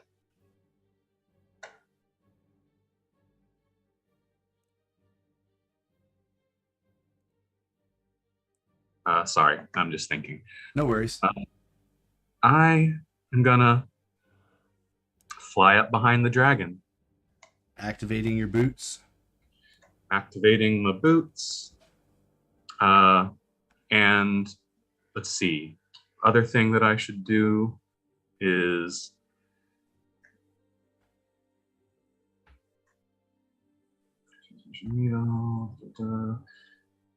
this more as a bonus action. I've used my bonus action.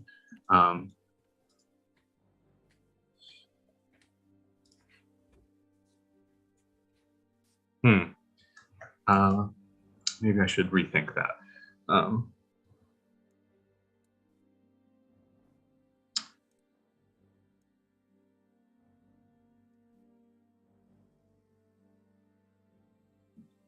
No, Garo doesn't rethink things, so I won't either. Behind the dragon, I'm going to attack 3 times. All right. 2. 1, 2, 3. 3. All 3 of Yeah, those it are looks like- solid landings. So perhaps I don't need to use bless on any of them. So, No. but it's good to know the waterfall spirit is guiding my fists. And guess what, folks? I am gonna, first of all, let me 28, 43 from that. remind myself of this. Once per turn, I can move a creature. I mean, I might do that just for fun. You can move it. Yeah. Is the dragon more than one size larger than you? I think don't probably Yeah. so. So never mind to that thing. What was I? Oh yeah, obviously I was going to do stunning strike. Stun the dragon, please. Three times I'm going to stunning strike, assuming that the first ones don't hit, and assuming it probably will use its resistances to stop me. But so stunning strike says when you hit, you can spend 1 key point to attempt. So Constitution saving throw. What is that saving throw? exactly. It's your key DC, which is 8 plus your proficiency bonus plus your wisdom modifier. 8 Right. plus my proficiency bonus is 12, and then plus my wisdom modifier is 5, so that's 17. Constitution. Something like that, yeah. Yep, sounds right to me. All right, so is it on those 3 attacks that you're adding the stunning Yeah. strike to? Okay. So essentially, it needs to make 3 or up to 3 Constitution saving throws, DC 17. It passes the first one. The second 2 do not. It, however, will use its legendary resistance twice to save on those. Got it. All right. Right. Well, that's what I expected, but I think that's still a turn well used, and that's all. This is a little bit more experienced dragon than the one you fought before. And a little bit less surprised by us. A little bit less surprised and a little bit more experienced. All right, so you're hovering there, and you're behind him. You punched him pretty good. He felt it. He's gonna lash out at you with his tail. Come on, dragon. And we are gonna use his multi-attack, so we're gonna tail you. Hits with a 22. That's 16 bludgeoning damage, and I believe that's probably going to knock you down too, out of the air, won't it? Is there any way that you could save from falling out of the air with those mystical, magical flying boots? Mute. Sorry. Yeah, don't I just like stay in the air? Since the boots are holding me up. If the boots are yeah. So if you don't, if we- they don't have to make a save for that kind of damage, then that's great. So yeah, cool. So that's 16 bludgeoning damage, and with that, he kind of arches his back and kicks forward, and flies himself straight down at Dinar once again. He pulls up short, rearing up, and reaches his talons out, Dinar, to claw you. So, sorry. He flew into my sight line, it looked like, right? Yeah. Yeah, he's flying into your line of sight. So I can use my held action as well, right? Well, didn't you dash? Yeah, you dash to get there. Yeah. That was a bonus action, though, right? Only for rogues. Only I think for it- rogues. Yeah, it's a bonus you need a action. special So I class use my- feature I to be able to never- dash yeah. as a bonus action. Yeah. You can take the dash action, Right, if okay. you're a non-rogue. Okay. Yeah, unless you have like magical teleporting stuff. Okay, yeah. Yeah. I actually do have magical teleporting skills, but I don't have many spell slots. So Yeah. Right. That's going to be a 27 to hit Dinar. I mean, that does it, yes. However, his talons do not pierce you. Okay. He grabs you in his talons and flies and dives into the water with you. Okay. You become submerged. I do not know if you have any abilities to breathe underwater. Not currently. So Not currently, but maybe Bahamut will give me something right now. you all see him. He grabs Dinar in one talon and launches himself off and dives back into the water, disappearing beneath the green frothy waters there that has been churned up from his wings going in. Owen, you could probably see him swimming this direction, okay. as you kind of have a idea of the direction he went in, and you can see the shadow in the water.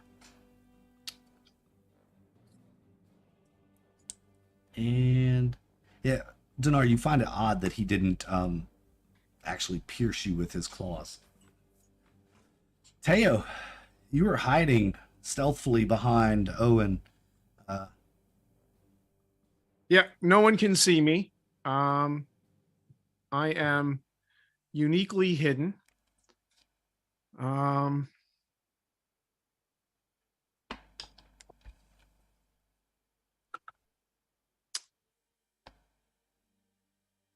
I don't let's see. All right. Let's start by 5, 10, 15, 20. Moving to the edge here. That was 20 feet of movement. Can I see the dragon? You can see the shape of the dragon in the water, yeah. Now when you get to the edge.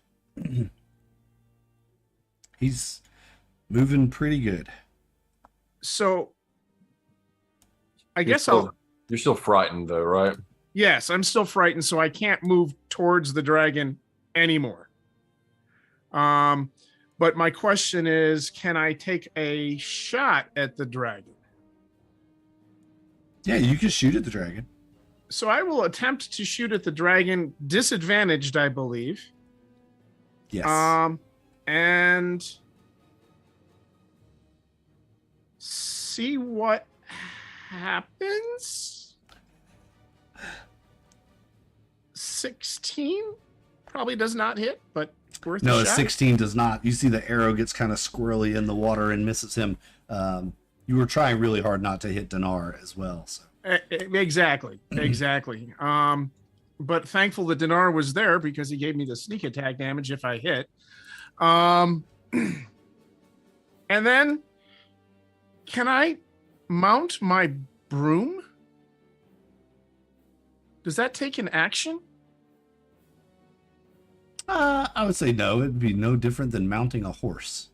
You can get on a horse without using an action. You can get on a broom without using an action. So I will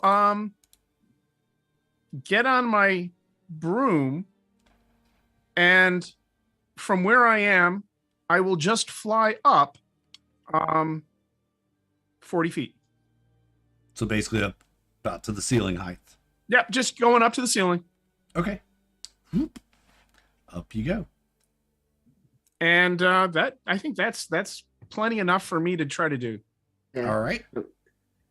Let's see if you can make your save. Yeah, go ahead and make your save. Good call. Good call. Because you might 15, so close. so close. Too bad you didn't pray to the waterfall goddess. Yes. Oh, I did. I just haven't used the bless yet. Yeah, I you mean- can also water breathing is another thing you can get instead of bless. That's the other thing I'm holding off for. So Okay. Yeah. I was gonna say you could end it. A bless would give you the one you need to make the save if you wanted to end Frightful Presence now. yeah, since this is the end of my turn, I am just gonna sit tight for now and see how the battle unfolds. Okay. Cool beats. Owen. Teo flies up to the ceiling on his broom. The dragon has taken Dinar beneath the surface of the water. Man, dragon diving underwater really messed up this next sequence I was planning.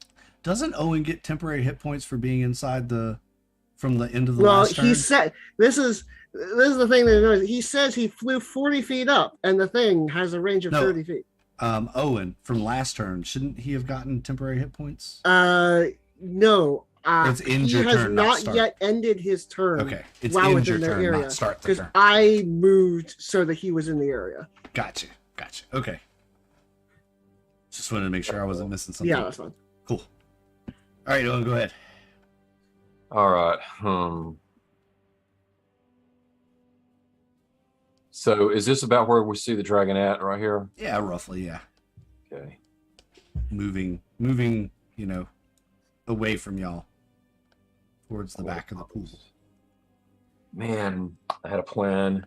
I don't want to waste that plan now on a lower percentage shot into the water. Dungeon Master foiled your plans. If I could have moved 10 more feet out, well, let's see. Tables have finally turned in this campaign. Yeah. You look and see Y'all are always how foiling my deep is it underwater? Probably about 30 feet at this. Well, no, he's only about 15 feet deep. Okay. I'll give you that because that would have been the rest of his movement with swim. From the time he surfaced broke the surface of the water, the remainder of his swim movement would have only been about 10 to 15 feet.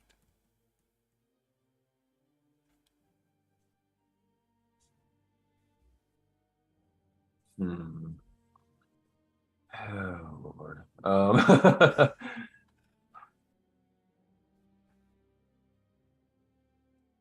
Let's see. I'm gonna try something.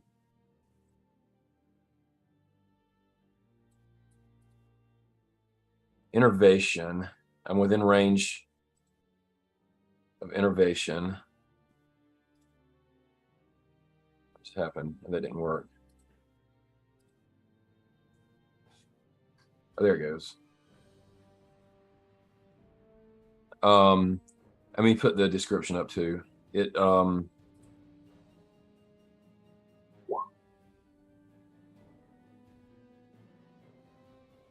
Yeah, it say went the first time. it's a dex save against DC 19 for half damage and ending the spell. All right. Dexterity save from a underwater dragon. Here we go. That's going to be a 20.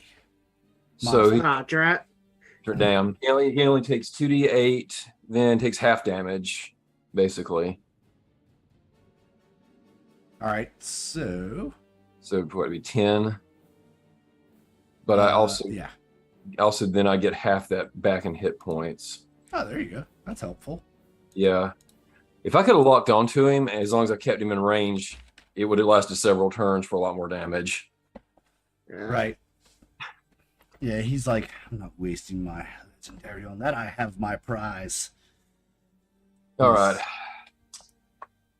All right, Dinar, you're underwater, man. You're being Yep. drugged to the bottom And of this I'm pool. going to cast a 5th level Bahamut's Judgment.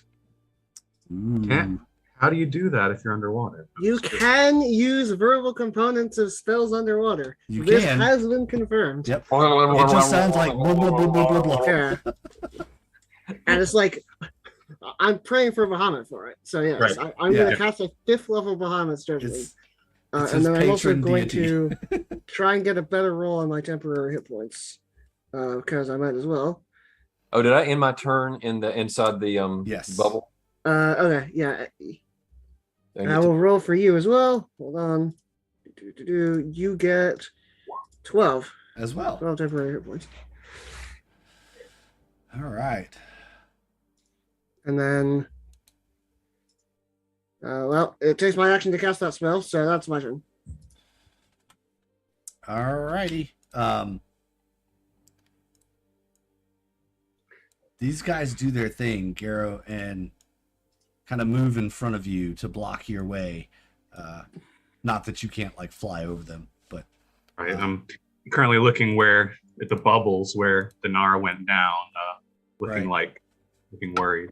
the dragon fang takes off from the ground and begins to fly, matching your height.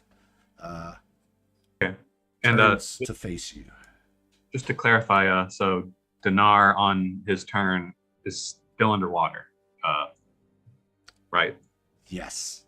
Yes. I am unfortunately not not going to be able in a million years to wrestle out of this dragon's grasp.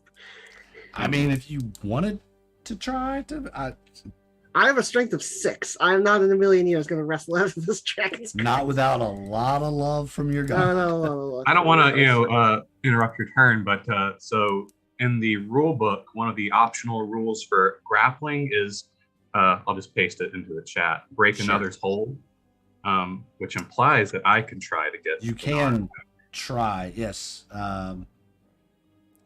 You would have to go in after him and basically pry the talons off of Dinar. Like, you would have to break the dragon's grip, right? Sounds pretty easy. I have played this before it was even a written optional rule. I've played it this way because it makes sense. You can go in and pull somebody's arm off of somebody's throat, sure. Pretty strong monk, so I could possibly do it. I just It's a want to make Good sure. thing Garrow's wearing that belt of hill giant strength. It's helpful. It is. What is your strength of that? Is it a Oh, right. You 21, actually- I think. 21 is what I think it said, but I don't want to just guess. Yeah, you're right. And thank you for reminding me because I needed to update my character sheet to reflect that. All right. So 21. Awesome. Modifier of 5. Anyway, it's not my turn, so I'll just wait. Or Nope. is it my turn? Not quite. The Dragon Fang is going to. You said you were matching the dragon who was 30, so he's gonna fly. Basically, he takes off from the ground and flies forward to meet you in the air.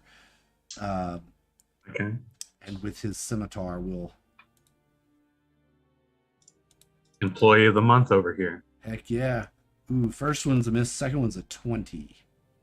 That just hits.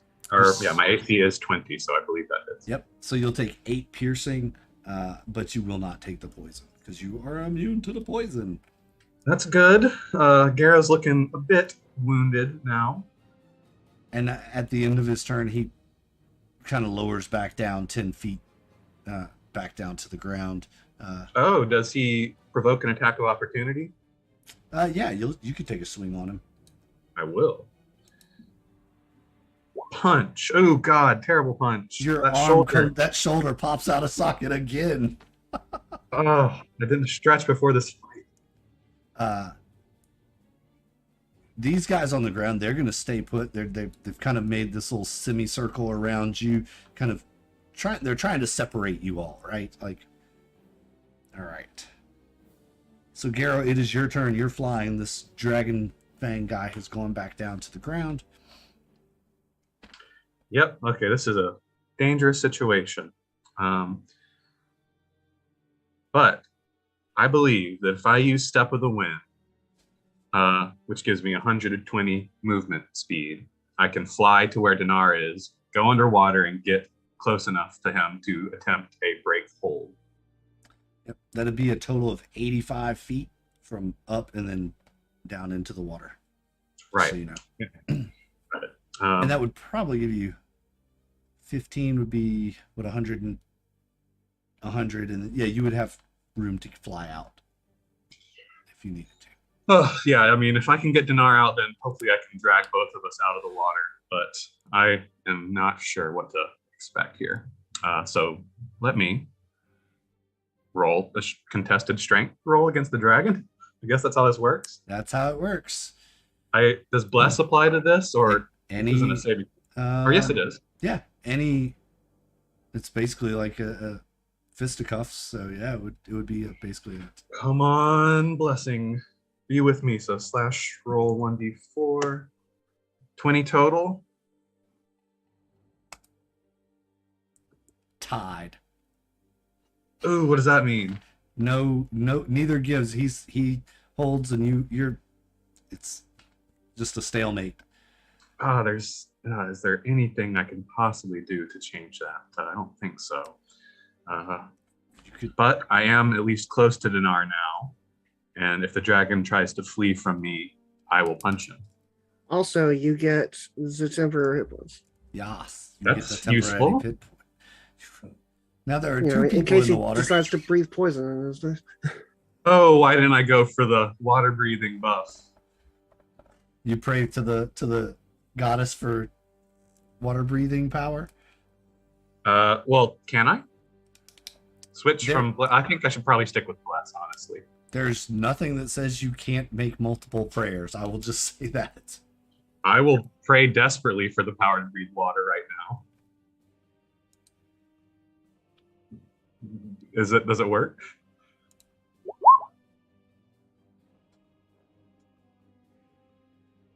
You gonna try and take a gulp of air? You don't feel the same feeling you did when you had the bless. Yeah, I don't think I will if I don't feel Yeah, that. I'll give you that. Yeah. You don't feel that rush of waterfall. I believe I've done everything I can on my turn, so I'm just going to stay here and hopefully help Dinar next turn. But can I also, I would be like right here so that I'm engaged with the dragon. Or You could maybe stay. here. You could stay underwater. What is it? Help me remember. Is it? It's something equal to the Your It's 1 constitution minute base plus modifier. 1 minute for your constitution. Right. So I can Okay. hold my breath for 5 minutes. Yeah. Oh, well, I'm not too worried then. I mean, I'm a little worried, but not overly So worried. Dinar Yeah. is like, holding his amulet of vigor slightly, as Probably would've he been actually wise. intends to fight this dragon underwater. And I can punch things while underwater. Is that right? Mm-hmm. Okay. Well, I probably should have punched on this turn and tried to do stunning strike, but I'll do that next turn. Okay.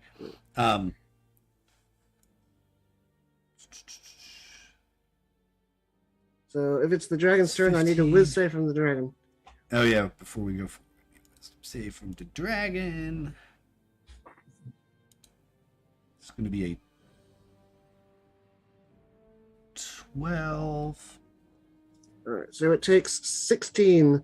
Ugh, that wasn't a great roll. 16 radiant damage. Okay. He's Also, the this might be important. The Spirit Guardians has his movement speed, and presumably, if he's trying to carry me, that that applies perpetually. well, you're not an encumbrance to him because of his strength. Yeah, but this is magic. The magic would slow his movement, but just the fact that he's carrying you doesn't. Yeah, what Right, I mean is he can't get away from the Spirit Guardian's effect without letting me go. Right. Right. No, I see what you're saying. Yeah. On the other hand, he could in fact bite my face. All right. His swim speed is 40, so it's halved to 20. I will move Dinar along with. Can I and punch him as he gets out of my range? Attack of opportunity? Technically, he's not out of your range. You have long reach. Oh, He's still I thought within 10 feet. it looks like he's. I don't think the long reach applies on attacks of opportunity. Yeah, it's like technically it's only on your turn, but that also doesn't make much sense because why would your arms be shorter when it's not your turn? Exactly. And Yes. we've played the 10-foot reach with the attack of opportunity before. I believe, isn't it worded when they leave melee range and your melee range is 10 feet? Yeah, like technically, Garrow is correct that the feature that gives him the 10-foot reach specifically says that it only works on your turn, but that doesn't really It doesn't make sense. And we haven't played it that way the whole campaign, so I'm not going to start playing it now. So I'm just because it's advantageous. DM discretion, of course. Technically, technically Garrow is correct, but I'm not sure if that's. Yeah, I don't That's know. written. I don't remember it ever coming up before, but I think that it might make sense just that when it's my turn, I have the focus necessary to extend my reach effectively. Yeah, that would make sense. I In don't know, any we can case, talk about it after and see. That's fine. That's fine. So no attack of opportunity is possible right now. Yeah, I would say he's still within your reach. Now, as he leaves your melee range, then yeah, you could get a swing on him. He is, however, going to get with. Well, let's see. Can he with his? I think he does have that. Tail. Yes, he has a 15-foot reach with his tail, so he is going to swing it at Garrow. Underwater. Ooh, a 26. Stop it. Okay, that hit. Smack you with his tail, and that's 14 bludgeoning damage. Okay.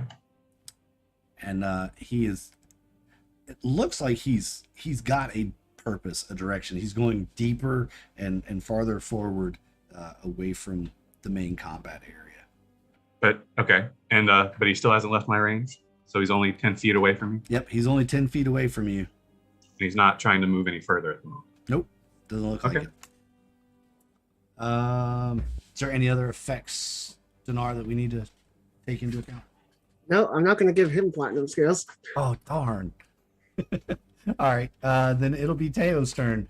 Teo, you see the dragon going farther, deeper down. From this vantage point, you can see the bottom. And it's, if you had to guess, it's probably 50 or 60 feet deep, this pool is. Okay.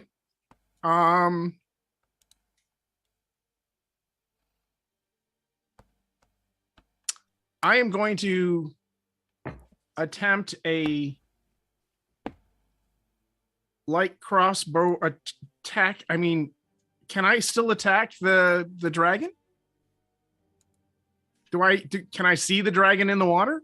You can see the dragon in the water. He is 10. You're 40. He's 50, 65 feet away from you. I'm trying to do depth and length. Yeah. 3 dimensions. Welcome to 2D maps. No, let's see. Actually, that'd be because you're 15 feet from him on the edge. Angled, 85 feet or 65 feet. So that would be a disadvantaged attack, correct? So you're still frightened. Because I'm still frightened. I'm gonna give it a shot, pun intended, and see what happens. You never know. You might get lucky. Come on, Taylor. You've got this. 22 A 22 hits for 33. for 33 damage. Yeah, that's a good solid hit.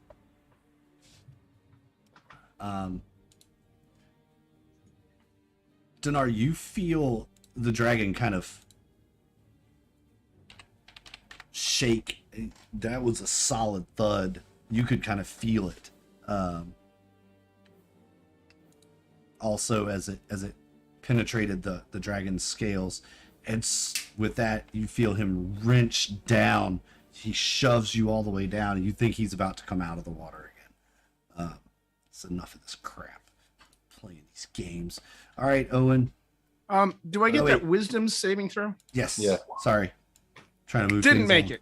Oh, shucks. So, question about firing a bow into the water. Is there any negatives? Like it works. There the I same? believe should your be. range is halved, Yeah. but if it's only 60 feet, you're still fine. Yeah. I mean, if it's within your range, I would imagine that the force quickly how drops. deep is he? Yeah, it's like I'm pretty sure that a longbow shot into the water would not travel 75 feet, which is. But Okay. hey, welcome to D&D. All right. Physics. Here is Don't my matter. plan. It is a magical elven bow, so I've got Yeah, so I've got bliss. Can I use an inspiration to get advantage? Ooh. Sure. I'll let you use inspiration. For I'll that. use my inspiration to get advantage. And guess what? I still have one of. I know. I've got an arrow of dragon slaying. So here we go. Advantage. Ooh, come on. Double ones. 25 hits. 25. I don't even use my bless. So now that's the base damage of the arrow is 6. I need to roll the extra 6d10. Whoa! All ones. It's okay. I love that. I love that. Big money. And he has a DC 17 con save for half damage. All right. Con save. He has a plus 10 to his con save, by the way. That's 29 to save. So So he takes 15, 21 total. 21 total. Yeah. 20, yeah. Plus 10 to con saves, that's a lot. I mean, he's pretty hardy. He is a dragon. Yeah. I'll grant him that. I need to look at something real quick. Go ahead, Dinar, while I'm looking this up. All right. Unless so Owen, was just there to make gonna be sure- anything else you wanted to do? No. Okay, cool. So dragon is still holding on to me, or He has is let still go? holding on to you. All right. I'm gonna cast another spell underwater. I'm gonna resummon the spiritual dragon. I'm gonna put it. If it seems like we're around the bottom, I'm gonna put it up above him, so that no matter where he moves, he'll take damage from it. And this spell actually does not require concentration, so I can keep the Bahamut's judgment up while the spirit is out here. And that is my turn. All right. All right.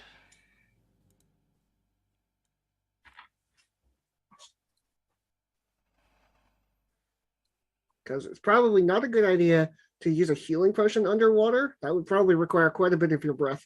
You'd probably just like float away. Yeah, probably.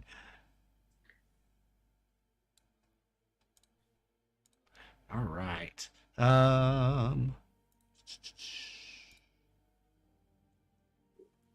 Wrong button.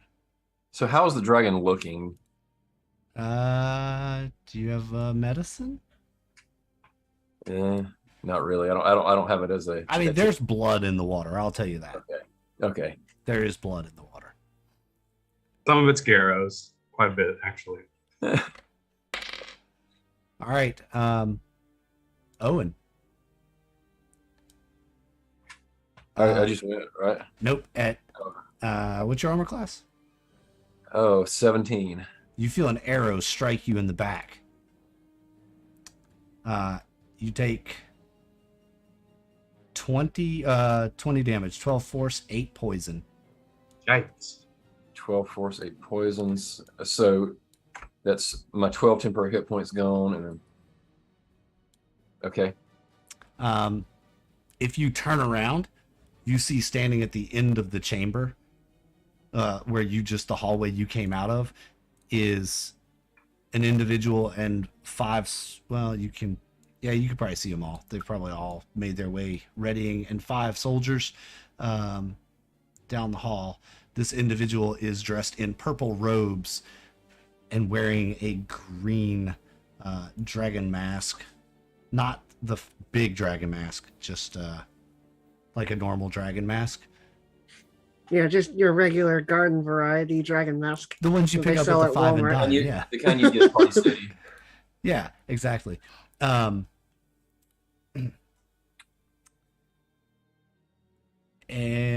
But he is wearing the purple robes of the worm speakers that you have heard so much about. In fact, does that show, do y'all see the handout? Maybe not. I might need to actually click it differently. No, we don't.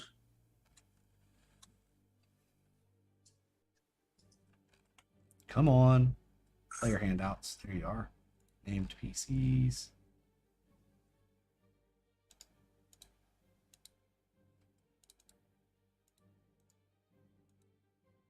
What the crap?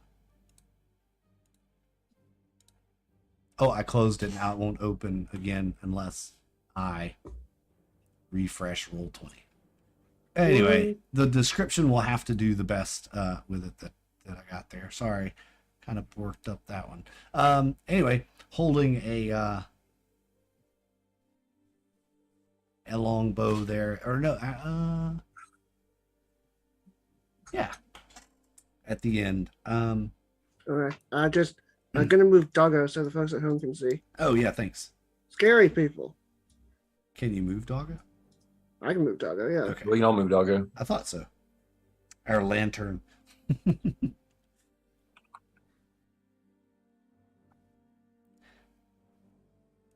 And- Evil reinforcements from the sideways dimension.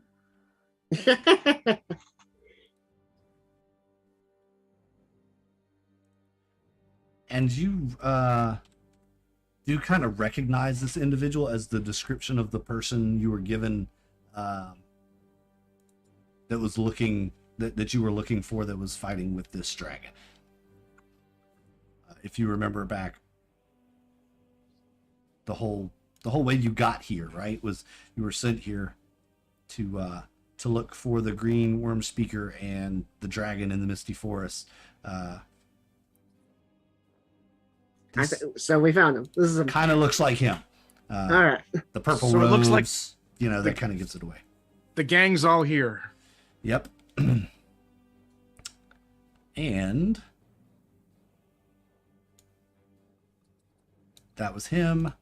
Now it is, now that everybody's flown away, these guys start running as far as they can with their movement this way to kind of close everybody in, and these guys will start moving down the hall. Oh wait, no, they moved into position there. They can't move again this turn. All right. Dragon Wing, Dragon Fang, Garu. This is fine.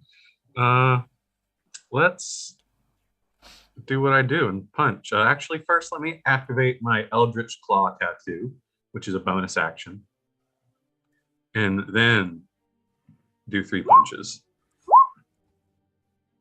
Oh, a crit. Nice. I'm not seeing that. Oh, yep, there it is. So, All right, 17 misses, but the other 2 are solid hits. I also have to add bless to that. So, Okay, so yeah, you could roll your bless for the 17. how about 19? A 19 will land. Yay! And just as a reminder, something happens with Crusher on a critical. When you score a critical hit that deals bludgeoning damage, attack rolls against that creature are made with advantage until the start of your next turn. Oh, that's something. But that was my last attack. That was the crit. So, all right, no, yeah. Sorry. Yep, that was your last punch. So unfortunately, it won't apply to the other 2, which they don't need to. But yeah, cool. So that's a 16 and 12, right? Yes. And stunning strike on all those. 37. Well, the first hit is 30, right? Because 13 plus 2 is 15. Right. The first 2 hits are 30. 13 plus 2 is 15. 10 plus 5 is 15. So that's 30. I was going plus 13 backwards. is 43. Oh, okay. Well, Yeah, I'll let let's you go count with because definitely hearing me count will mess up your count. Yep. And 16 is enough. I need to create a macro for Garrow that just totals all of his various stuff. You reach out. Maybe you swim just a little bit forward. I'm actually using my Eldritch Claw, so it's like these inky tendrils lash out from me. Yeah. So these inky tendrils lash out from you, slapping across this dragon, slicing into it, ripping the scales off of it. Dinar, you feel the grip of the claws loosen and loosen more and more, eventually letting go as the last inky tendril rips across this dragon, severing its leg, and it falls away from you, Dinar, and the dragon sinks to the bottom. This pool of blood just starts filling the whole pond. The dragon is still alive? The dragon is dead. Oh, wow. Okay. I feel awesome then.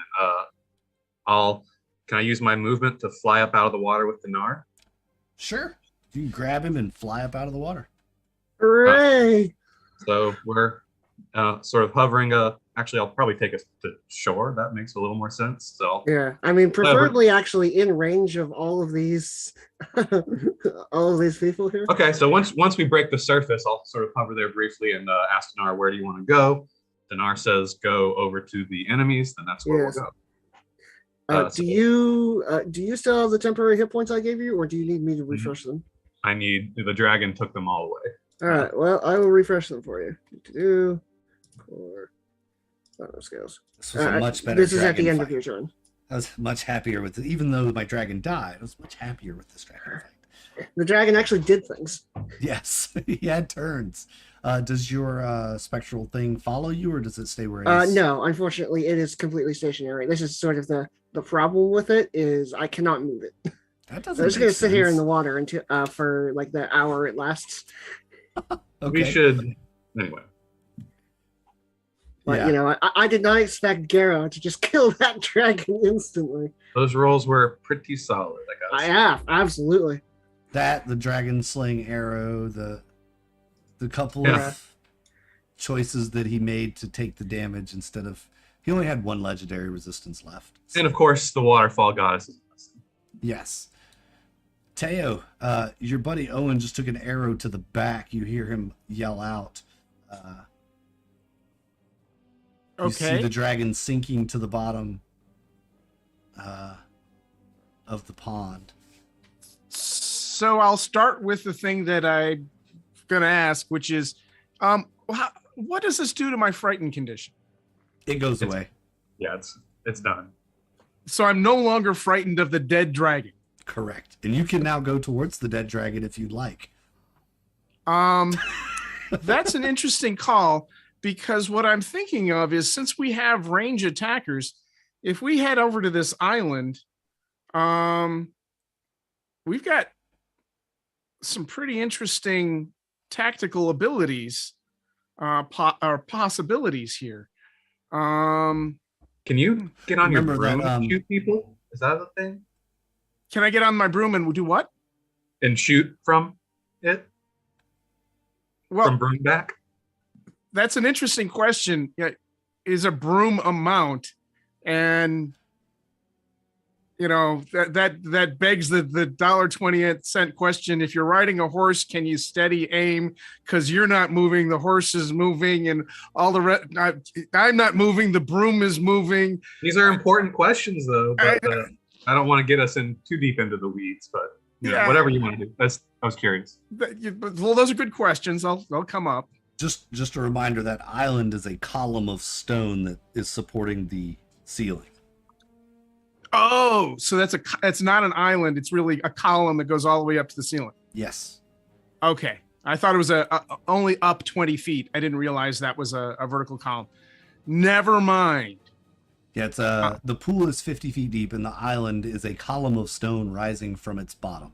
So, the way it's worded, it calls it an island and a column. It doesn't actually. Yeah, say it just. It's an island column. I'm not sure. So yeah, but no, good thinking about tactical advantage. But yeah, not possible. All right. Misunderstanding of the environment, not a problem. Can I see who shot the arrow? Yeah, if you look down the hall, you see a guy, purple robes, the dragon mask, kind of ornate like the others, but this guy's definitely wearing purple robes and matches the description of the worm speaker you were sent after. So I'm 40 feet up, looking down this hallway. I haven't moved. Can I use that steady aim? Yeah, you haven't moved. You're just hovering. Sure. Okay. I will take a shot at that mage. Does a 31 hit?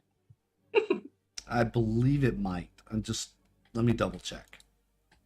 Oh yeah, it does. It does. All right. It hits. 36 damage. Okay.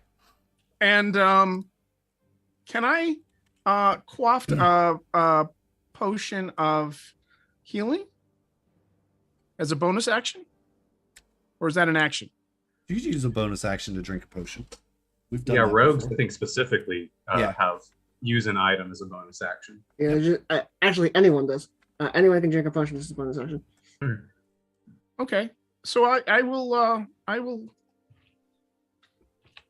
what is it, 2d4 plus 2? Yes. Yes.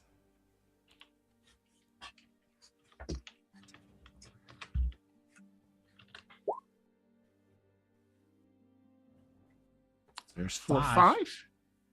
You're I'll 40 take 'em. feet in the air. And that'll end up my turn. All right. Well, Owen, Okay.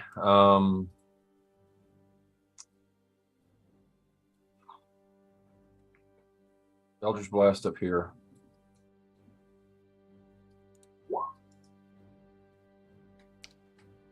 boom, boom, 2 hits, 20 damage total. Anything special with any of that? I'm actually going to use Repelling Blast on both of those. Right. So you just bowled down the alley.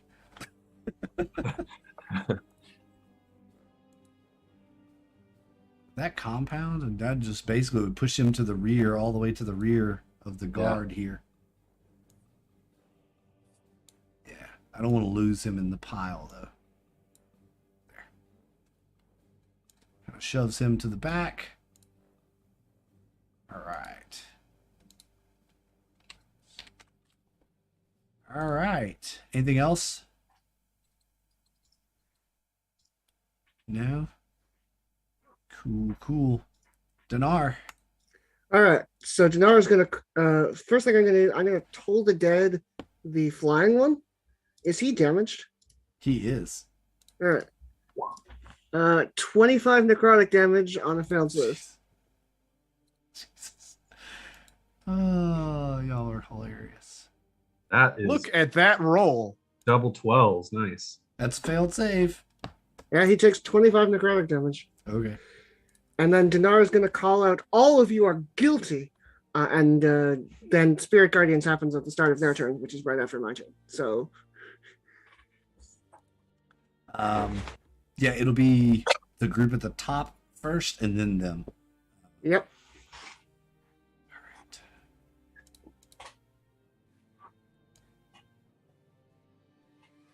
Cool. Now, Teo, you're 40 feet in the air still. Yes, I am. All right. He comes back forward. That's 10.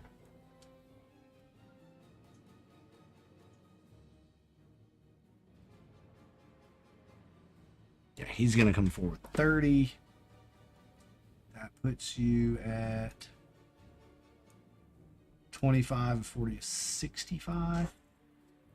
Read this description one more time just to make sure.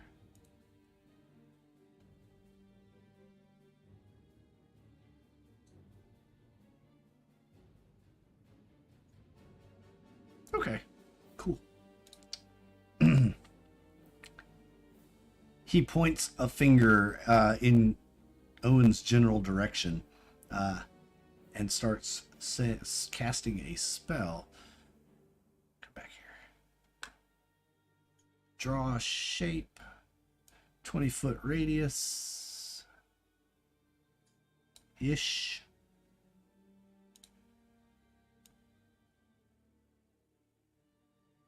Oh no, not Doggo. Yes. Oh no, not Doggo.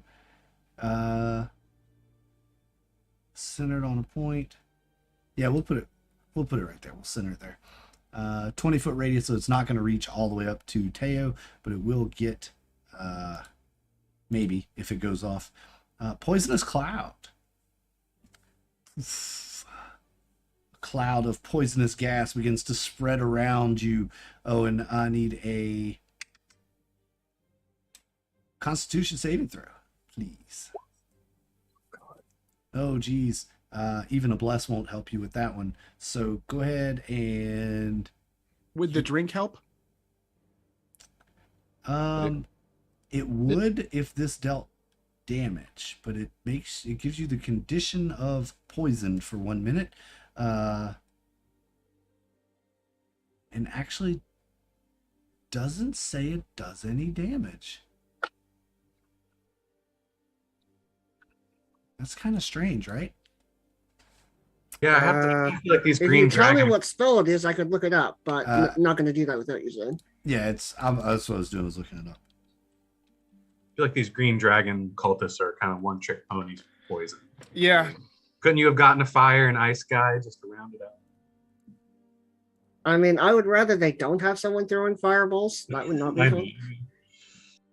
mean, Speak for yourself. It'd be nice to warm up the place a little bit. Advantage on attack rolls and ability checks. Wow.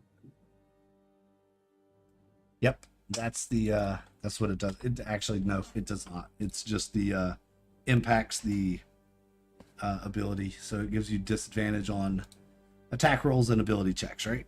While you are poisoned. This gaseous cloud is expanding until it fills this 20-foot radius kind of sphere all around. 5, 10, 15, 20. The rest of these guys do move forward.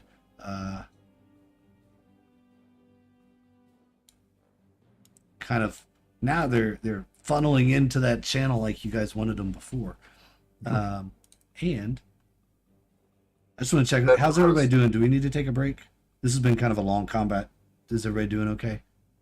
Do we need? Can we do like one more round?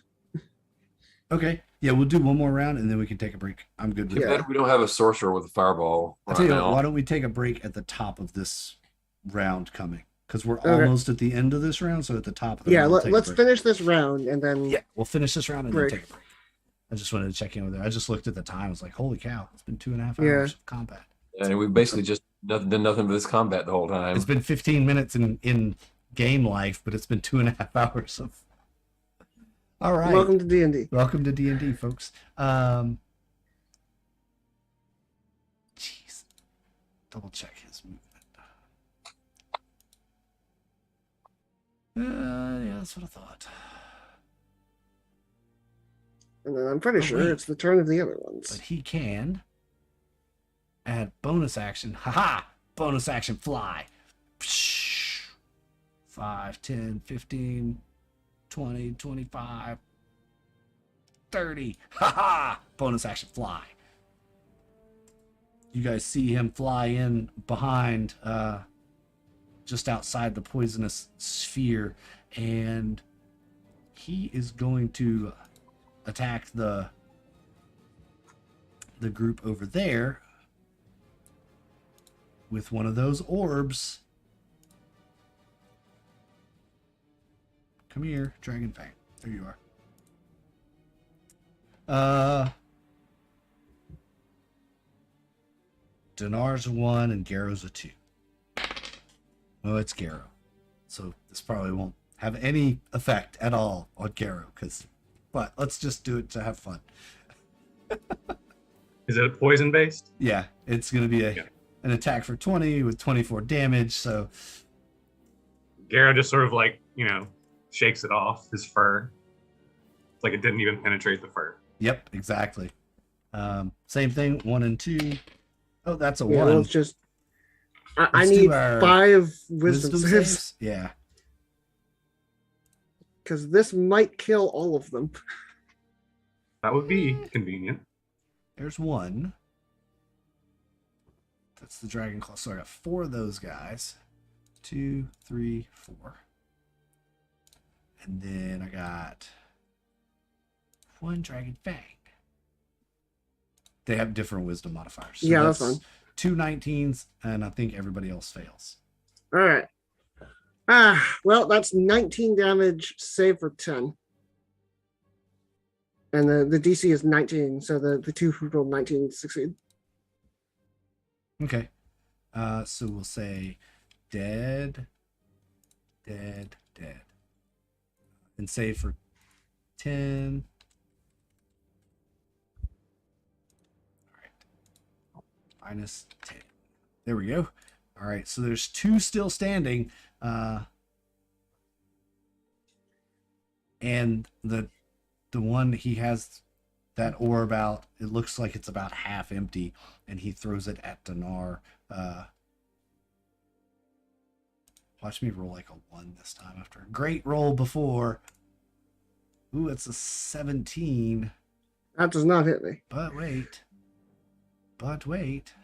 Oh, right. He has pack tactics. Yep. So it's an advantage on an attack roll against a creature, at least one of the dragon's allies. Yep. So that'd be a 23 instead. Yeah, 23 does hit me. 23 does hit you, and that's going to be 18 poison damage. You can save for half with a con save. Okay. So con Even though it doesn't save. say it, I'm treating it like the breath weapon. You make the I do save. save for half, so I take 9. Yep, 9 And poison. that is absorbed by the platinum scales, so I do not need to make a concentration check. Yay! You're safe. And then the guy standing right next to you, he's gonna swing at you. 1, 2, pow, with his scimitar. And both of those miss. All right. So that's gonna be break time. Sweet. And then we'll come back and maybe clean this mess up and get you guys wrapped up for the day. Yeah, that's the hope. I was pretty worried there, but now I'm feeling a little bit better. Yeah, it was touch and go for a while, but we seem to be doing all right. It I'm has up the to first lesson, half, so not gonna lie. I'll be back in a bit. All right, we'll be Okay. right back, folks. Hang in there.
All right, welcome back, everyone. All of those of you in YouTube land, thanks for tuning back in with us. We are back from our break and ready to get the ball rolling once again on this here combat session of Tyranny of Dragon, Rise of Tiamat. We were fighting the Green Dragon and Worm Speaker in the Misty Forest. And all of their friends. Every single one. Yes, the friends have come to play. I believe we stopped at the top of the round so that it was easy Yes. to remember where we were. And that will be with Garrow. All right, Dinar has cleaned up over here pretty nicely. Does this person look very damaged? Well, I shouldn't even really bother. He's just going to probably evaporate next turn. So this one right. is probably a little bit more hardy.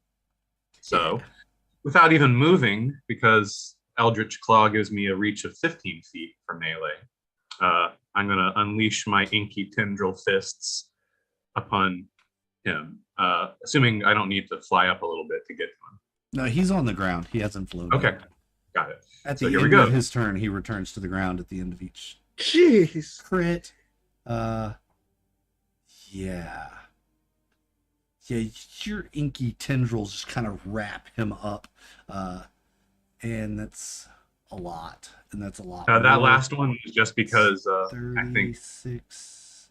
I get an extra advantage, but it wouldn't have done anything here. I just rolled in case it was a crit. So, yep. Is that one still alive? Sorry, I interrupted. No. Your inky tendrils kind of eviscerate him, tearing him apart. It's not a very pretty scene, actually. I'm gonna then move over to this one, and All right. I actually don't need to move even that close. I'll stand over here, and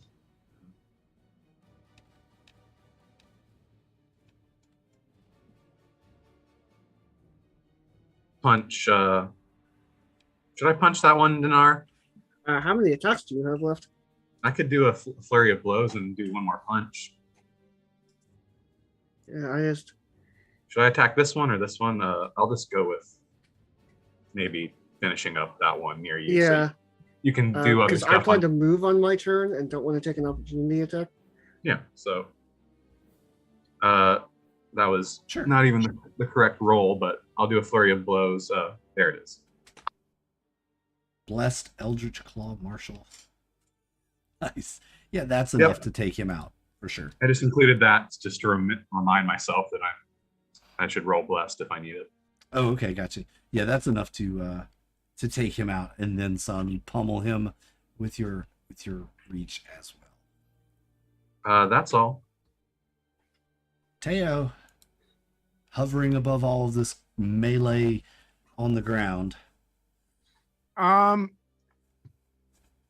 Starting with a light crossbow attack on that mage for an additional 28 points of damage, assuming a 24 hits. Yes, a 24 will hit. That's 28. Oh yeah, we're still good. And then, yeah, I'm just going to stay right where I am, and I'll drink another one of those healing potions. Okay.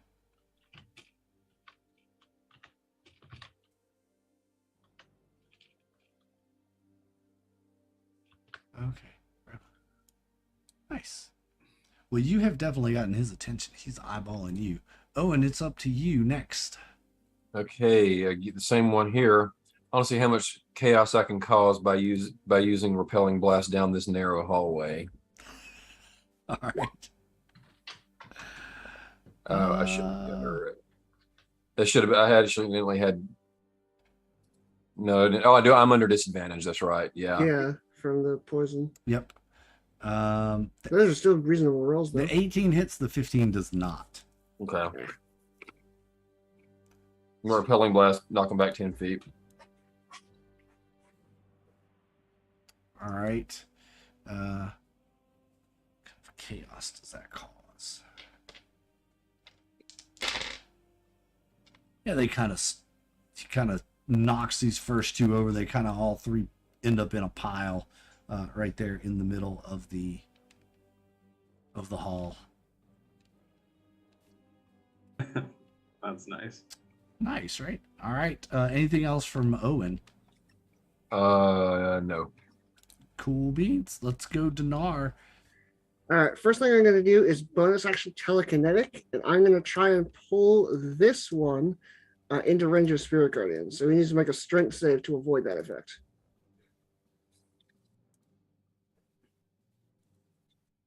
That's going to be a fail. All right. Well, I'm going to pull him 5 feet towards me, like this. And then he needs to make a wisdom save. 18? That fails by 1, and he takes 30. Finally, a good roll on this. 30 radiant damage. Is he still up? Oh, yeah, he's still up. All right. I'm going to use my action and target him with Toll the Dead. Another wisdom save. Jeez. That one is a fail. Well, he takes another 23 necrotic damage. All right, he's still up, but he's. All right.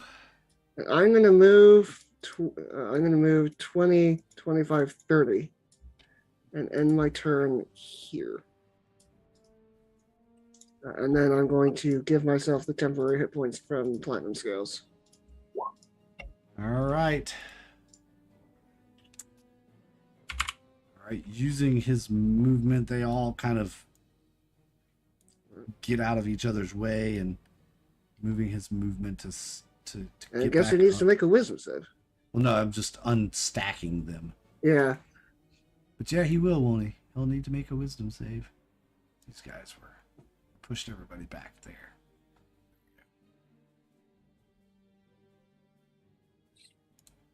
That's okay. He's pretty good at this.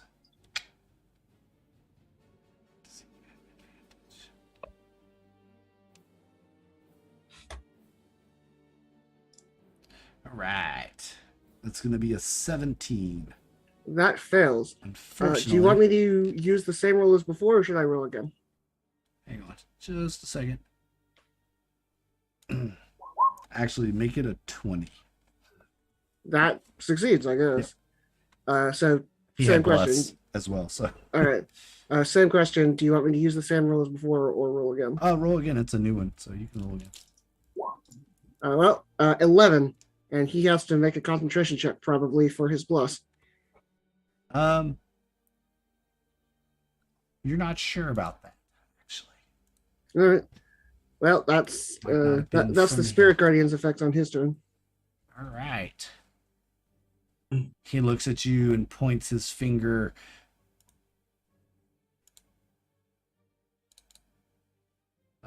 And flying past you are 2 eldritch arrows that go scattering upon the ground.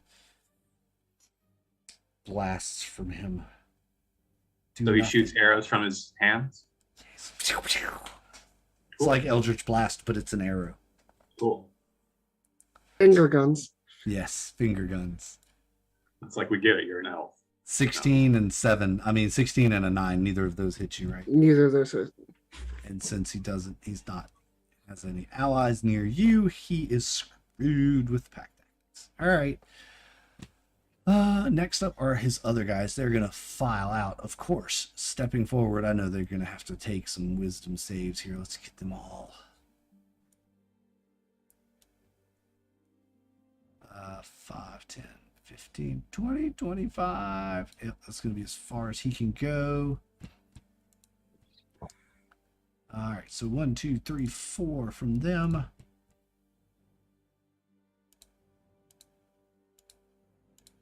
$12, $8, $9, $10. All right. I'm going to roll again because rolling is fun. Oh my gosh. All right. All of them fail and take 31 radiant damage. They all step into your area and just keel over dead. Yes, and Bahamut's fire spreads their ashes across the astral sea. Yes, they just evaporate. Basically, they're vaporized as they step into that. He stops. The worm speaker stops at this, and he kneels. Please show me mercy. Show mercy. I will. I have information. I can be useful.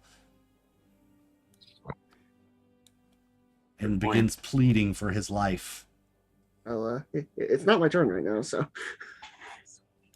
No, it'll be Garrow's turn.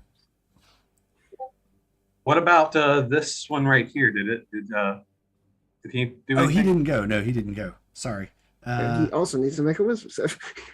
Yeah, I forgot he was even there. I was so focused on y'all killing everyone else. It's a fail. Well, I was only 16. Oh, he's dead. All right. He wasn't there. See, I told you guys he wasn't Yes, there. exactly. One day you'll listen to me. All combatants are down, with the exception of Narovan, the worm speaker. All right. So he's sort of begging for mercy at this point. Yeah, you can hear him begging, please, spare me. I can have influence and yeah. As I step forward, I glance at Dinar and then back at the others and ask, they could question him just like we did the other guy. Might be good. I'm just gonna. I assume we're out of initiative at this point. Yeah. No, I'm just Well, based I on mean- your response. I'm gonna either pummel him to be unconscious or pummel him to be dead. I think you know what Dinar wants. I'd like to know what Owen and Teo think as well. Yes.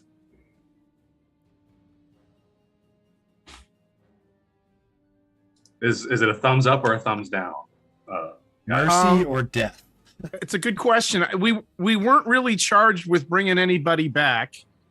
Yeah, it might be a bonus though.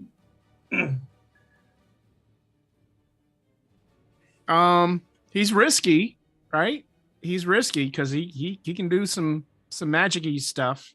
We can break his fingers, gag him, all the good stuff.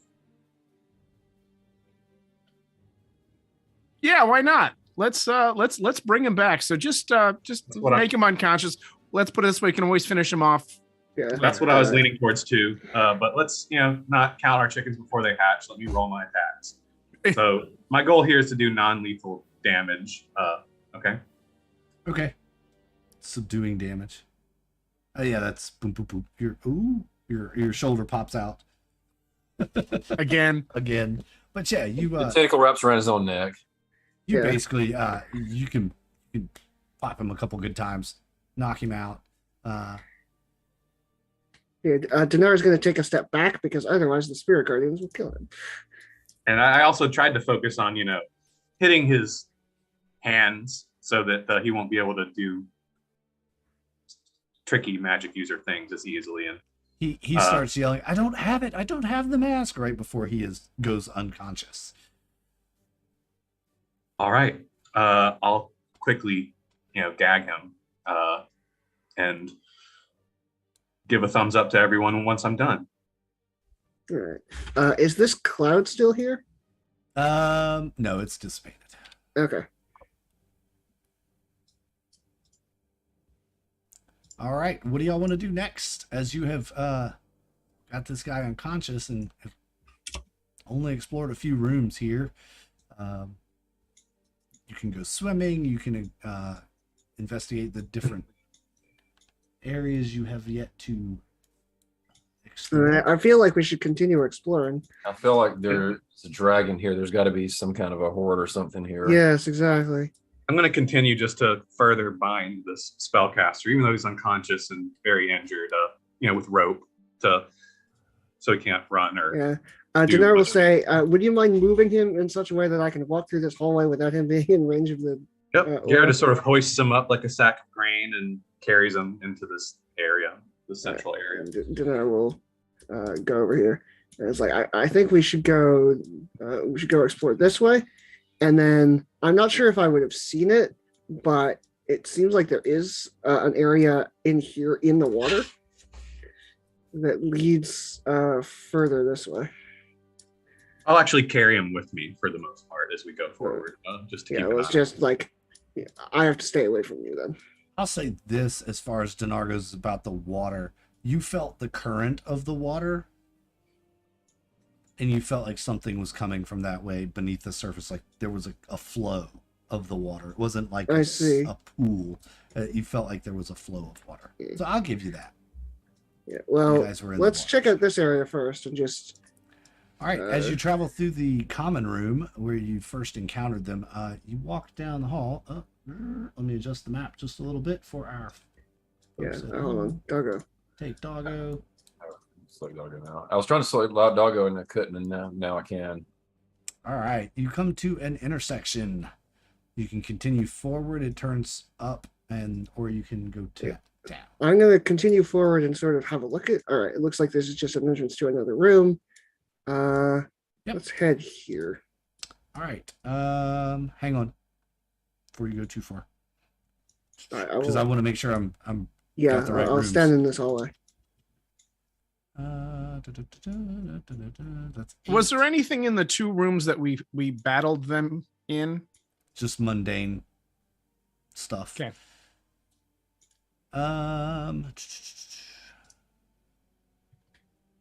Because there's some description in that hallway that I have to give you as well.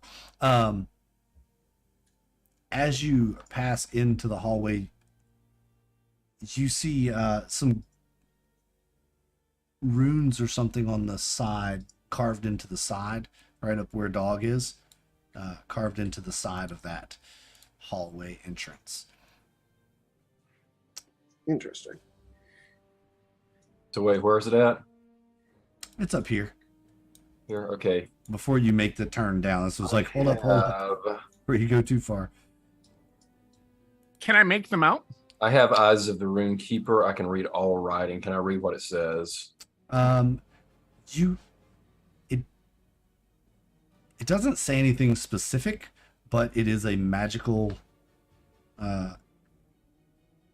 rune of some sort. Can I use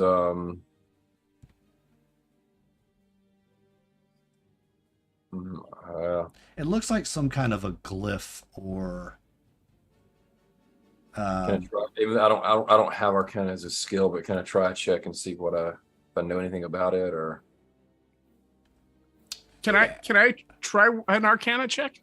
if you guys have Arcana, you can use Arcana. If you don't, a 30 will tell you for sure. Diamond, with the awesome rolls today, Teo is knocking it out of the park. This looks like, to your trained roguish spellcasting eye, this is a magical trap of some kind. It's a trap. All right. Can you It's disarm actually it? Somehow? right where Owen is standing. So It's a good question. Can I disarm it? doesn't look like it. I might have to move you back, Dinar, just a little bit because I don't want to get you that's fair. past it. So it's just right here is a trap? It's literally right where Owen is standing. He's like walking up, looking at it. Okay. I don't know how close are you going to get to it. Like, are you getting within 5 without feet knowing of what it? it is, I don't want to approach it too closely. Yeah. So are there any suspicious looking runes over here? Nope. All right. Well, I'm going to peek around this corner. All right, room 7. Gara, are you just tending to the prisoner? Yeah, and sort of watching our back. I feel like if the party needs me, they can call and I'll be there. But I'm also tying one part of the rope that's binding this prisoner to my forearm, just to make sure that he can't get away. This is somewhat of a food storage room. There are lots of food stores here. There's also a crate with an elven seal on it. It's not locked or anything, but Owen, you might recognize it if you were to look at the seal, because you're an elf, right? Mm-hmm. Yeah. It looks like An this is investigation. Nope, you've never seen it. It's Elven, but you've never seen it before. I guess, can I take a look at it and see if I Sure. recognize it? Sure. I'm- Tieflings. You've probably come across this in your travels. This is the seal of Evermeet, a distant elven land, and it is known for producing some of the finest mead around. Uh, And I thought it would be meat if it was called Evermeat, but all right. it's Evermead from Evermeet.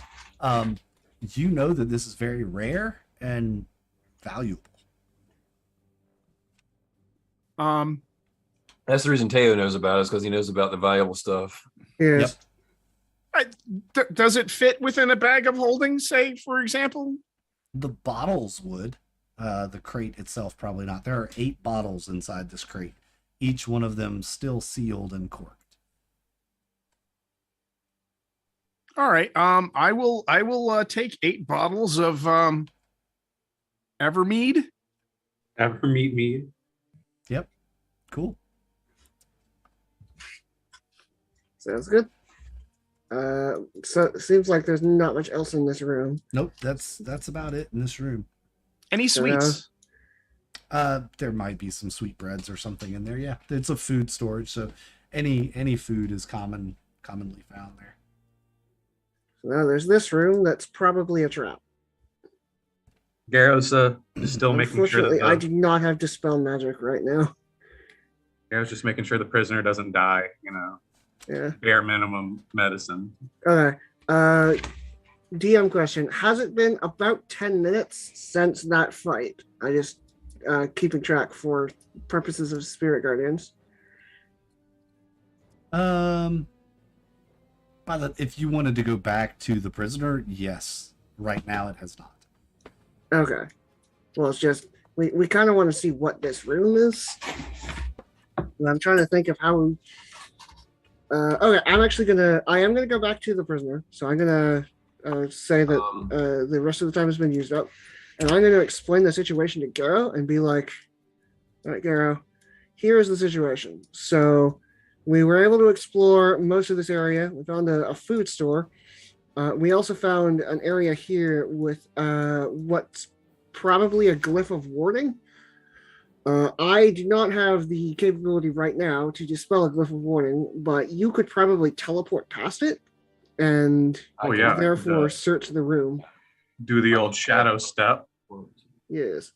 I could teleport, but it would use a spell slot. No problem. I don't mind doing it. In the meantime, I'm going to ritual cast Detect Magic and see if he has any magic items on his person. Yeah, I was going to say, while y'all were gone, would I have had a chance to search him? Mm-hmm. Yeah, you could have searched him while they were doing Okay, that. so I'll just lay out all of his belongings on the ground so Dinar can scan them. Yes. So I will Sure. ritual cast Detect Magic. There is nothing magical on him. Actually, Drat. yeah. He gives off a bit of a glow, being an elf. All right, so while you're doing that, Gary, you go and you're gonna go and try to teleport past this. First, did I find anything on him that seems like it's going to be useful? No, actually, just the purple robes that he wears.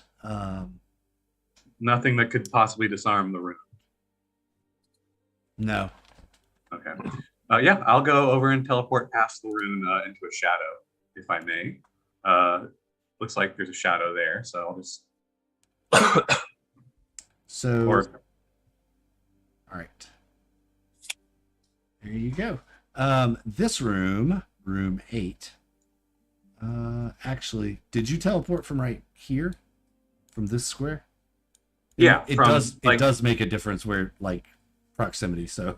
yeah, so I mean, from where Dinar identified where the rune is, I would have stood as far back as possible, and then teleported the max distance, which is 60 feet. Okay. So right here. Just wanted to make sure, because it makes a difference where you step Yes. in that case. All right. this room is a very lush living space in this rough-walled cavern. And the juxtaposition of the furniture and the rough-hewn walls is actually a bit stark and startling. Like, wow, this guy is really, whoever lives here created a very nice living space. Must for be himself. that worm speaker guy. Rich carpets and tapestries cover most of the floor and the walls. There is a very large log bed and mirror and a trunk.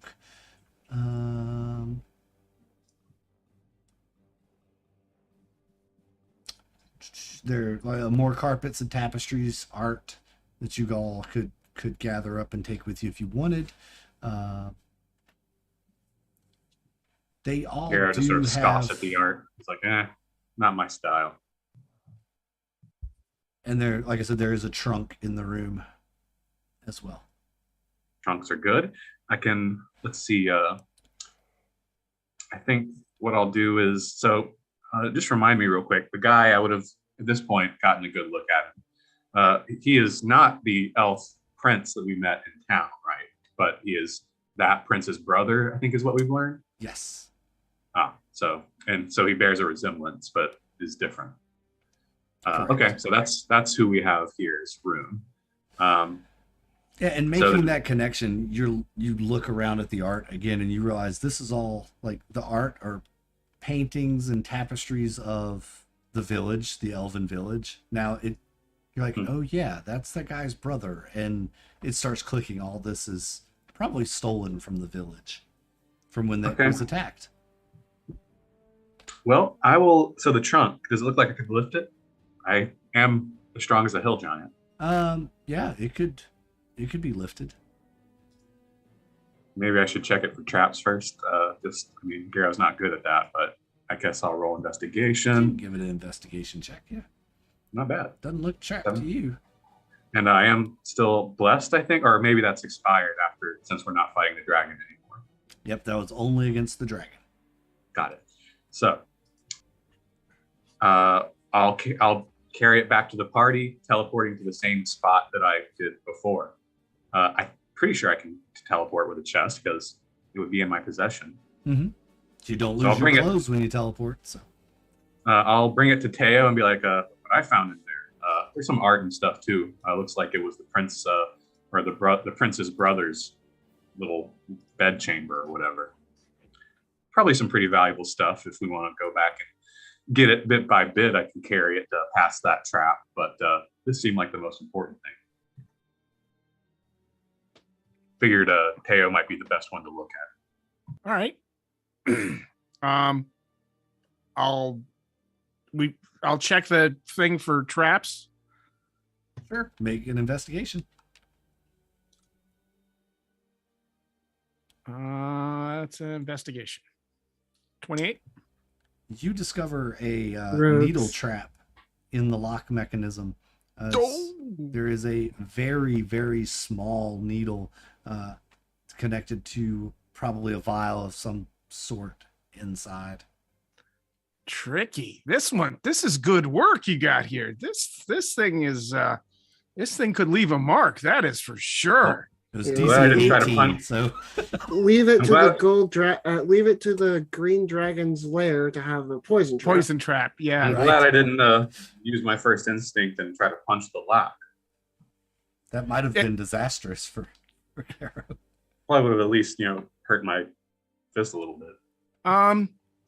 So we'll relocate the chest back up into the food room that we came out of, and I'll attempt to disarm the trap using my mage hand ledger domain from a distance from 30 feet away to see if I can disarm it.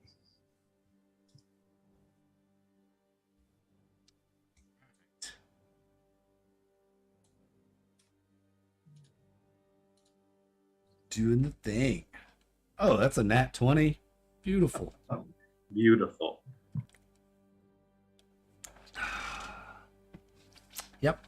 You successfully disarm the trap and do so without breaking it. You now have a vial of poison with a needle and a tube. Outstanding. So typically they break when you dismantle them, but they break in such a way that they don't trigger the trap. Here you were able to salvage the trap. So Hey, we could probably set it up to be a trap chest for our use, maybe. I don't know. You never know when these things will come in handy. Garrow's very impressed by Teo's delicate mage handing, but he's also looking past him and saying, "Oh, there's snacks in there." And he sort of wanders into the food room and starts just eating stuff. Yep. Yeah. There's smoked meats and breads and all kinds of food stuffs. And what's in the chest? All right, inside the chest. There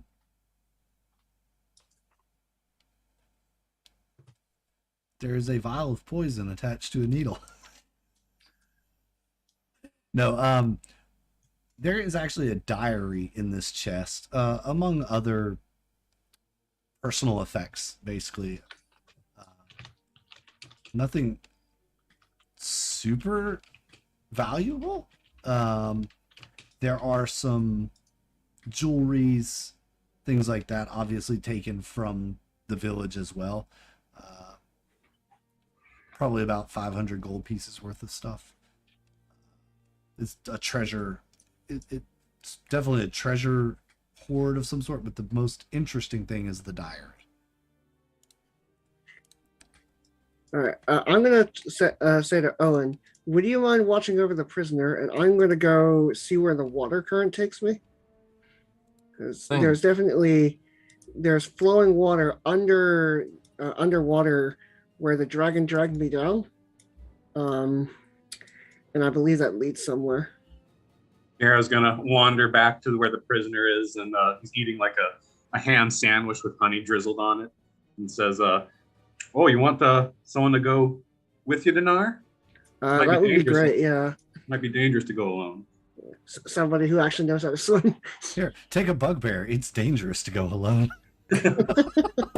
Garrow quickly wolfs down. I mean, his honestly, ham I sandwich. would feel much safer doing whatever I did if Garrow was with me. Yeah, so Garrow's glad to join. He wolfs down his sandwich and says, "I have heard you're not supposed to swim after eating, but I'll be fine." He stretches a little bit. What are the rules on swimming? I think it's half your movement speed normally, and it's maybe athletics. Yeah, and like sometimes. if the water is still, I believe it's just half your movement, and if the water is moving, like trying to swim against the current requires athletics. Yep. Or like crossing a raging river, something like that. Yeah. But this Can you ride a broom of flying underwater? I don't think that'd be pushing it. Just checking. Although, Broom of It's like- flying, not a broom of swimming. if you were on the elemental plane of water with a broom of flying, so Flying. it's one of those questions. Questions. Yeah. On the surface, it's very simple, but there's Yeah. So you see the What we work need the is a bristles broom have of to be swimming, dried which is is just a stick with a little propeller on the end. Right? Yeah, it transforms into a broom little of bubbles boating. come out the back. All right. everyone knows you Yes, can't fly. Dinar with is going to very slowly, because he's not a good swimmer, paddle over this way. Yeah, as you jump in, you kind of feel the current. You can kind of let the current take you the way. Yeah. arrows. Is this part here?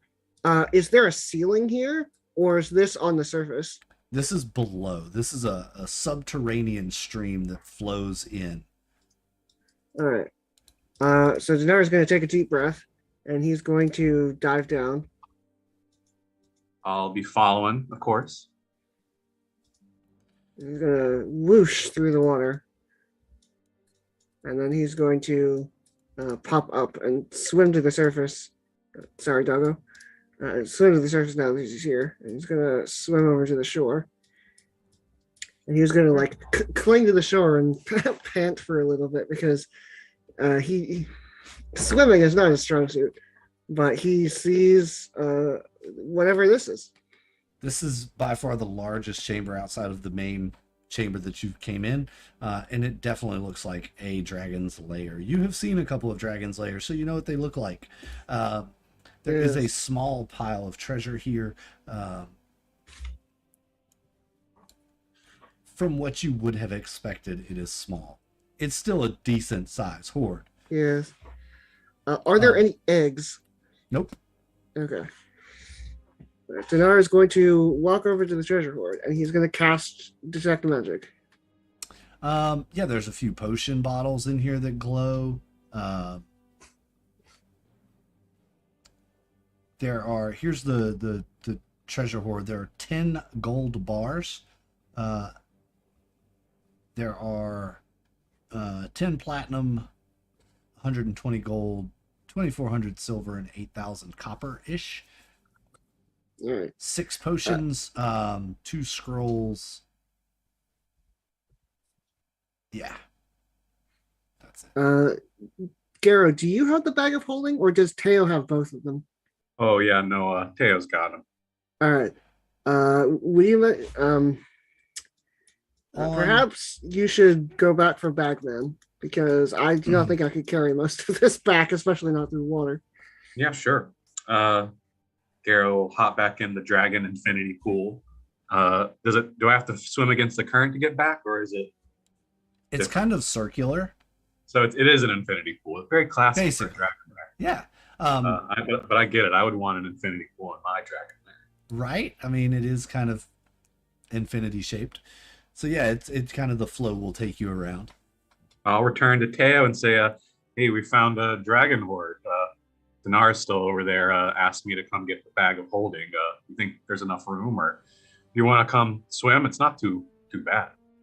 Check it out. Let's go. All right, yeah. I think one person should stay with the prisoner at least. Indeed. Where's Owen? Owen, do you want to go with them? I've already seen the horde, so I can stay here. I'll go with them. Yeah, I'll stay and watch the prisoner. Y'all can go and check out the horde. All right. Yeah, they pop up. You all see the same horde. It's a nice dragon's lair. There's a dragon bed here, all that good jazz.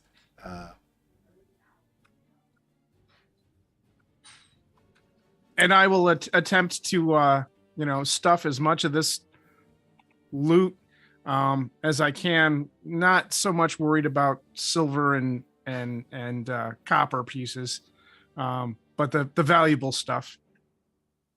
Yes.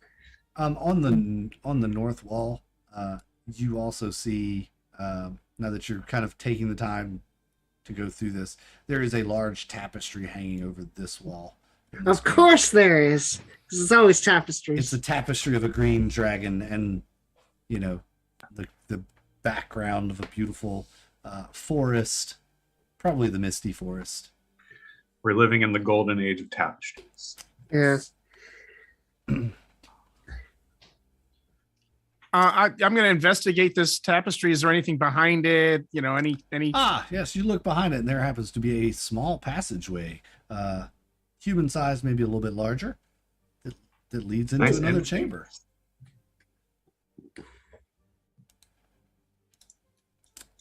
Always check behind the tapestry. I get it. Right. Yeah, seems like it. Good call. Yes, if you go into the small, if you follow this secret passageway, Thank you. you will have now 100% completion of the map. Yay. Achievement unlocked. Yay. This small room seems to be a very personal room. There's a small shrine here. It resembles a pair of white eyes peering out from the dark above a small basin, kind of nestled up against the wall.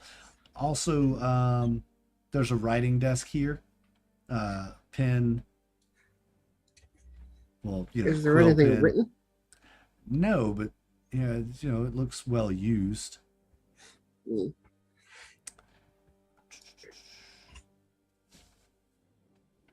That's about it. But this is obviously someone's little personal little shrine room. Hmm. There is a passageway also cut in the wall here, from which you can see the back of another tapestry. All right. Well, I'm going to. Do we have all the treasure from this room inside somebody's bag of As holding? much as you want. Yeah, if you wanted to Sure. take the gold bars, the potions, the Yeah, scrolls. I'm definitely going to take all the magic stuff and then the gold and the platinum. And if we have more room, then we can put the silver as well.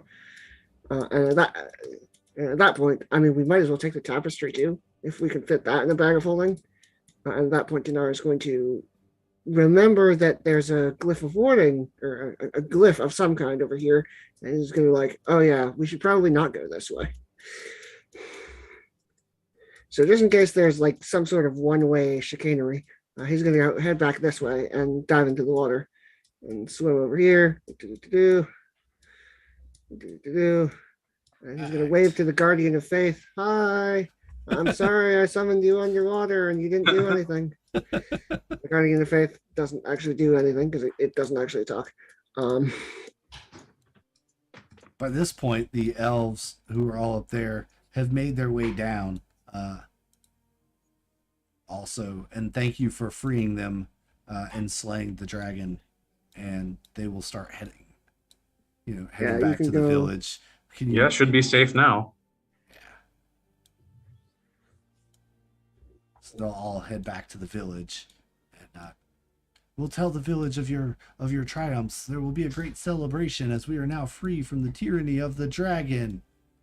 See what I did there, folks? Clever, very clever. Well, folks, do we want to go back to the village, or should we take this prisoner straight back to Waterdeep? How far away is Waterdeep? Several days travel, Yeah, it's like, and this has been a very long day in battle. yes, I want to go take a long rest. Yes, I'm I tired. definitely want to take a long rest. Yeah, I'm a what- little nervous about taking him into the village, though. Yeah, I just honestly, I mean, you know my opinion. I think he's too dangerous and like not really that much leverage. Can I just propose that we camp out instead of going to the village, somewhere secluded? Yeah, you're not the only one, right, who was a little bit suspicious of the person who sent us on this journey. Yeah, no, he was definitely suspicious. And like my worry is that the village might not be the safest place for them, but we certainly can't leave them in the wilderness. Yeah, I mean, they'll figure things out and make their own way. At this point, not really our problem. Dinar does not seem happy with that answer, but he is going to be like, yeah, all right. Would you do you have enough magic to send a message to Master Laoson that we I captured do, this guy? yes. Well, let's go ahead and do that. Just so a we know. reminder of who sent you on the mission. I don't know if you could still message Master Laoson if you want, but it was Delon that sent you on this mission. Separate. That elf, Yeah, it was. I, remember, it was like a side street meeting, Yeah. kind of hush Yeah. hush secret. I remember. But we did inform Master Laoson of what we were doing, I believe, right? I mean, I seem to remember meeting with him right before we left. Yep, I think you did. So I think we should tell Master Laoson because I trust him. I don't know about this new guy. And if he wants to tell the new guy, I will do do that. I do have enough spell slots left for 2 messages, but I am basically completely out of everything after that Yeah. and need to go sleep. yeah, this is I the think most resource depleted I have been in this campaign yet. I think just one spell to Laoson is the best, just in case. Then, All right. then he Well, can tell. I'm gonna cast a message. I'm gonna send a message to Leosin saying, we made it through the misty forests. The dragon had already attacked a village and killed a whole bunch of people, but we were able to track down its lair. We killed it. We killed what we think is the dragon speaker, and now we're heading back.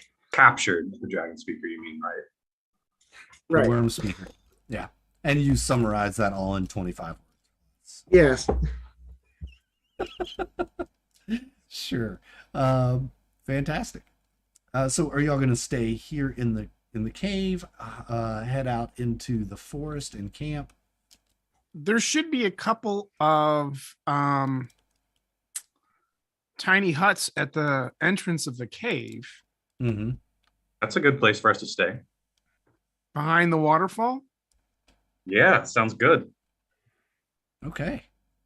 I don't know how long they'll last or anything like that, but Probably I mean, long I enough for a can. long rest. I have ritual casting, so I can ritual cast a new one if we need it. Great. So long rest in the waterfall cave hut, and we'll make sure we guard the prisoner. He'll probably wake Yeah. up at some point, but we'll, keep a close eye on him and punch him if he gets out of line. You Yeah, just have to shake your fist at him. yeah. So Denara is going to go set up a Long tiny hut, rest. and basically just say, wake me up if you need anything, but I'm going to go to sleep because I got clawed and dragon breathed and channeled more magic than I've ever done before, and I'm very tired. Right. Yes. Darrow licks his wounds, patches Literally. himself up a little bit before going to sleep. Yeah, he dabs a little bit of honey on him to disinfect it. Of course. And then he'll go to sleep, but keep shifts so that the prisoner is always watched. Right. Gotcha. All right.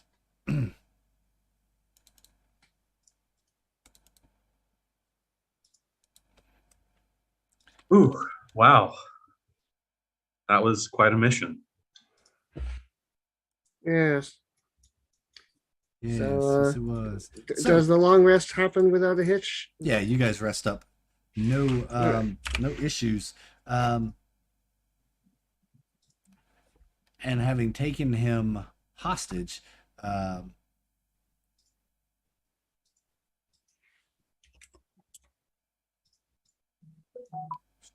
all right, taking him prisoner and returning on your way to Waterdeep. And we'll kind of wrap it up there. I think it's a good place as you guys head off, leaving the Misty Forest. I think are you heading straight back to Waterdeep from here? Yep. Let's see. Did we have horses? I seem to remember we did. I think And you had we horses. Yeah. Well, if we're not going back to the village, then probably best to just Yeah, like travel. Dinar would kind of like to go back and get the truth because he feels like the information he got was not complete. But It would be interesting to reunite the two brothers and see just what comes out of that. But it's a bit of a Seems- risk. That seems dangerous compared with what we've learned. Yeah, and it's probably best to err on the side of caution. I don't really want to send all these villagers there then. Yeah.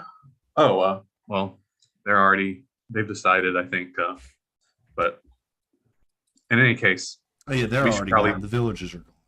we should just Yeah. head straight to So, Waterdeep, I think. Yeah, Dinar is fine with heading straight to Waterdeep, Okay. and he's very happy for having killed the dragon, but he's a little bit uncomfortable traveling with a worm speaker, and again, not super sold on the whole prisoner of war thing. Are we, did we level up by any chance? This session will be a level. Yeah. Okay. Yay, we're level 11. I get another bolt at level 11. Yes, 11 is Wow. a massive level. So basically, number, you'll too. head down and just follow the river. You'll head out of the high forest, which the Misty Forest, I believe, is in the high. I don't see it on the map. I'm looking all over for it, and I don't see a Misty Forest labeled on the map. The I remember Forest- seeing it last time I I seen don't think I found it, and I can't remember where it was at though. I Forest of remember- Worms. Misty Forest. I thought I remember. saw it on here too, and I can't find it now. I've looked all over.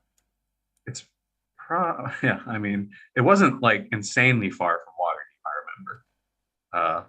It might, I feel like it was like just part of this. That's what I thought. It was part of the high forest as well. That's was like It is. Hang on. I just pulled it up a map on a wiki map. It is by the high moor, south of Forlorn Hills. So it's this. Oh, It's right here. It's this forest right here. okay, so that's not super far from Waterdeep. Nope, not super far at all. Where? Okay, so yeah, you could just hop on the tradeway, and it's probably 2 or 3 days of travel. Is there a Excellent. chance that we could speed it up by buying a horse along the route, but from some traveler who wants to Well, sell there the horse? is the Dagger Ford where you all have stopped before. Didn't we have horses? Yeah, but I think we left them in the Elfa village. Yep. Or was it outside the forest in the beginning because we couldn't? At some point, we had to leave them because of the forest. I forget exactly where you left the horses. I mean, it's fine. We've gone through several horses in this campaign, and we can certainly afford them. Yeah. Yeah, you could afford to buy 4 or 5 horses with just the treasure from the Dragon Horde. Yeah. So yeah. in Daggerford, we can buy some horses, which will speed up our trip back. I think that's where Yes. y'all bought horses last time you came through Daggerford. I think Probably. you bought horses there. Hopefully they don't ask what happened to the last ones. Do we get points for buying horses multiple times? Get a free horse on your. I do not think that's how that works. So let's pick up in Daggerford next session before you get back to Waterdeep. We'll pick up right Okay. there. That'll give y'all a chance to level up and whatnot, rest again, buy horses, etc., etc. Sound like a good plan? Yay. Yes. Sounds good. Although I don't know if we should go into Daggerford with the prisoner because I feel like maybe someone could see him, recognize him, and Freak out. maybe so. We send someone in to buy the horses and continue to camp and keep a low profile. Okay. I'm more than happy to procure us some horses. Yeah, Oh, I think boy. that's a good job for Teo. He's a good haggler. Oh boy.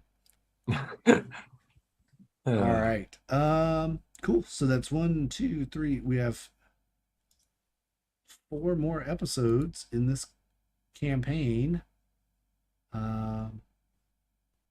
Should be interesting. Things are gonna be very interesting going forward from here, as you all have started taking out some of the big players of the Cult of the Dragon, and the Council of Waterdeep is getting all kinds of information. Well, and a couple of dragons. Well, yeah, there's that. A couple of dragons too.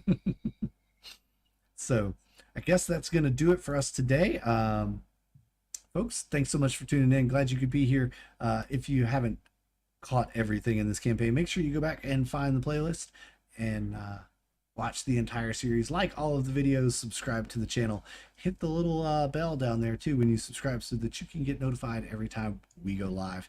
Don't forget also to check out all the links down in the description for our merch, our Discord channel, where you can be a part of the company and you can hang out with us, talk junk about our games and players, and see what our schedule is when we're going to play what games.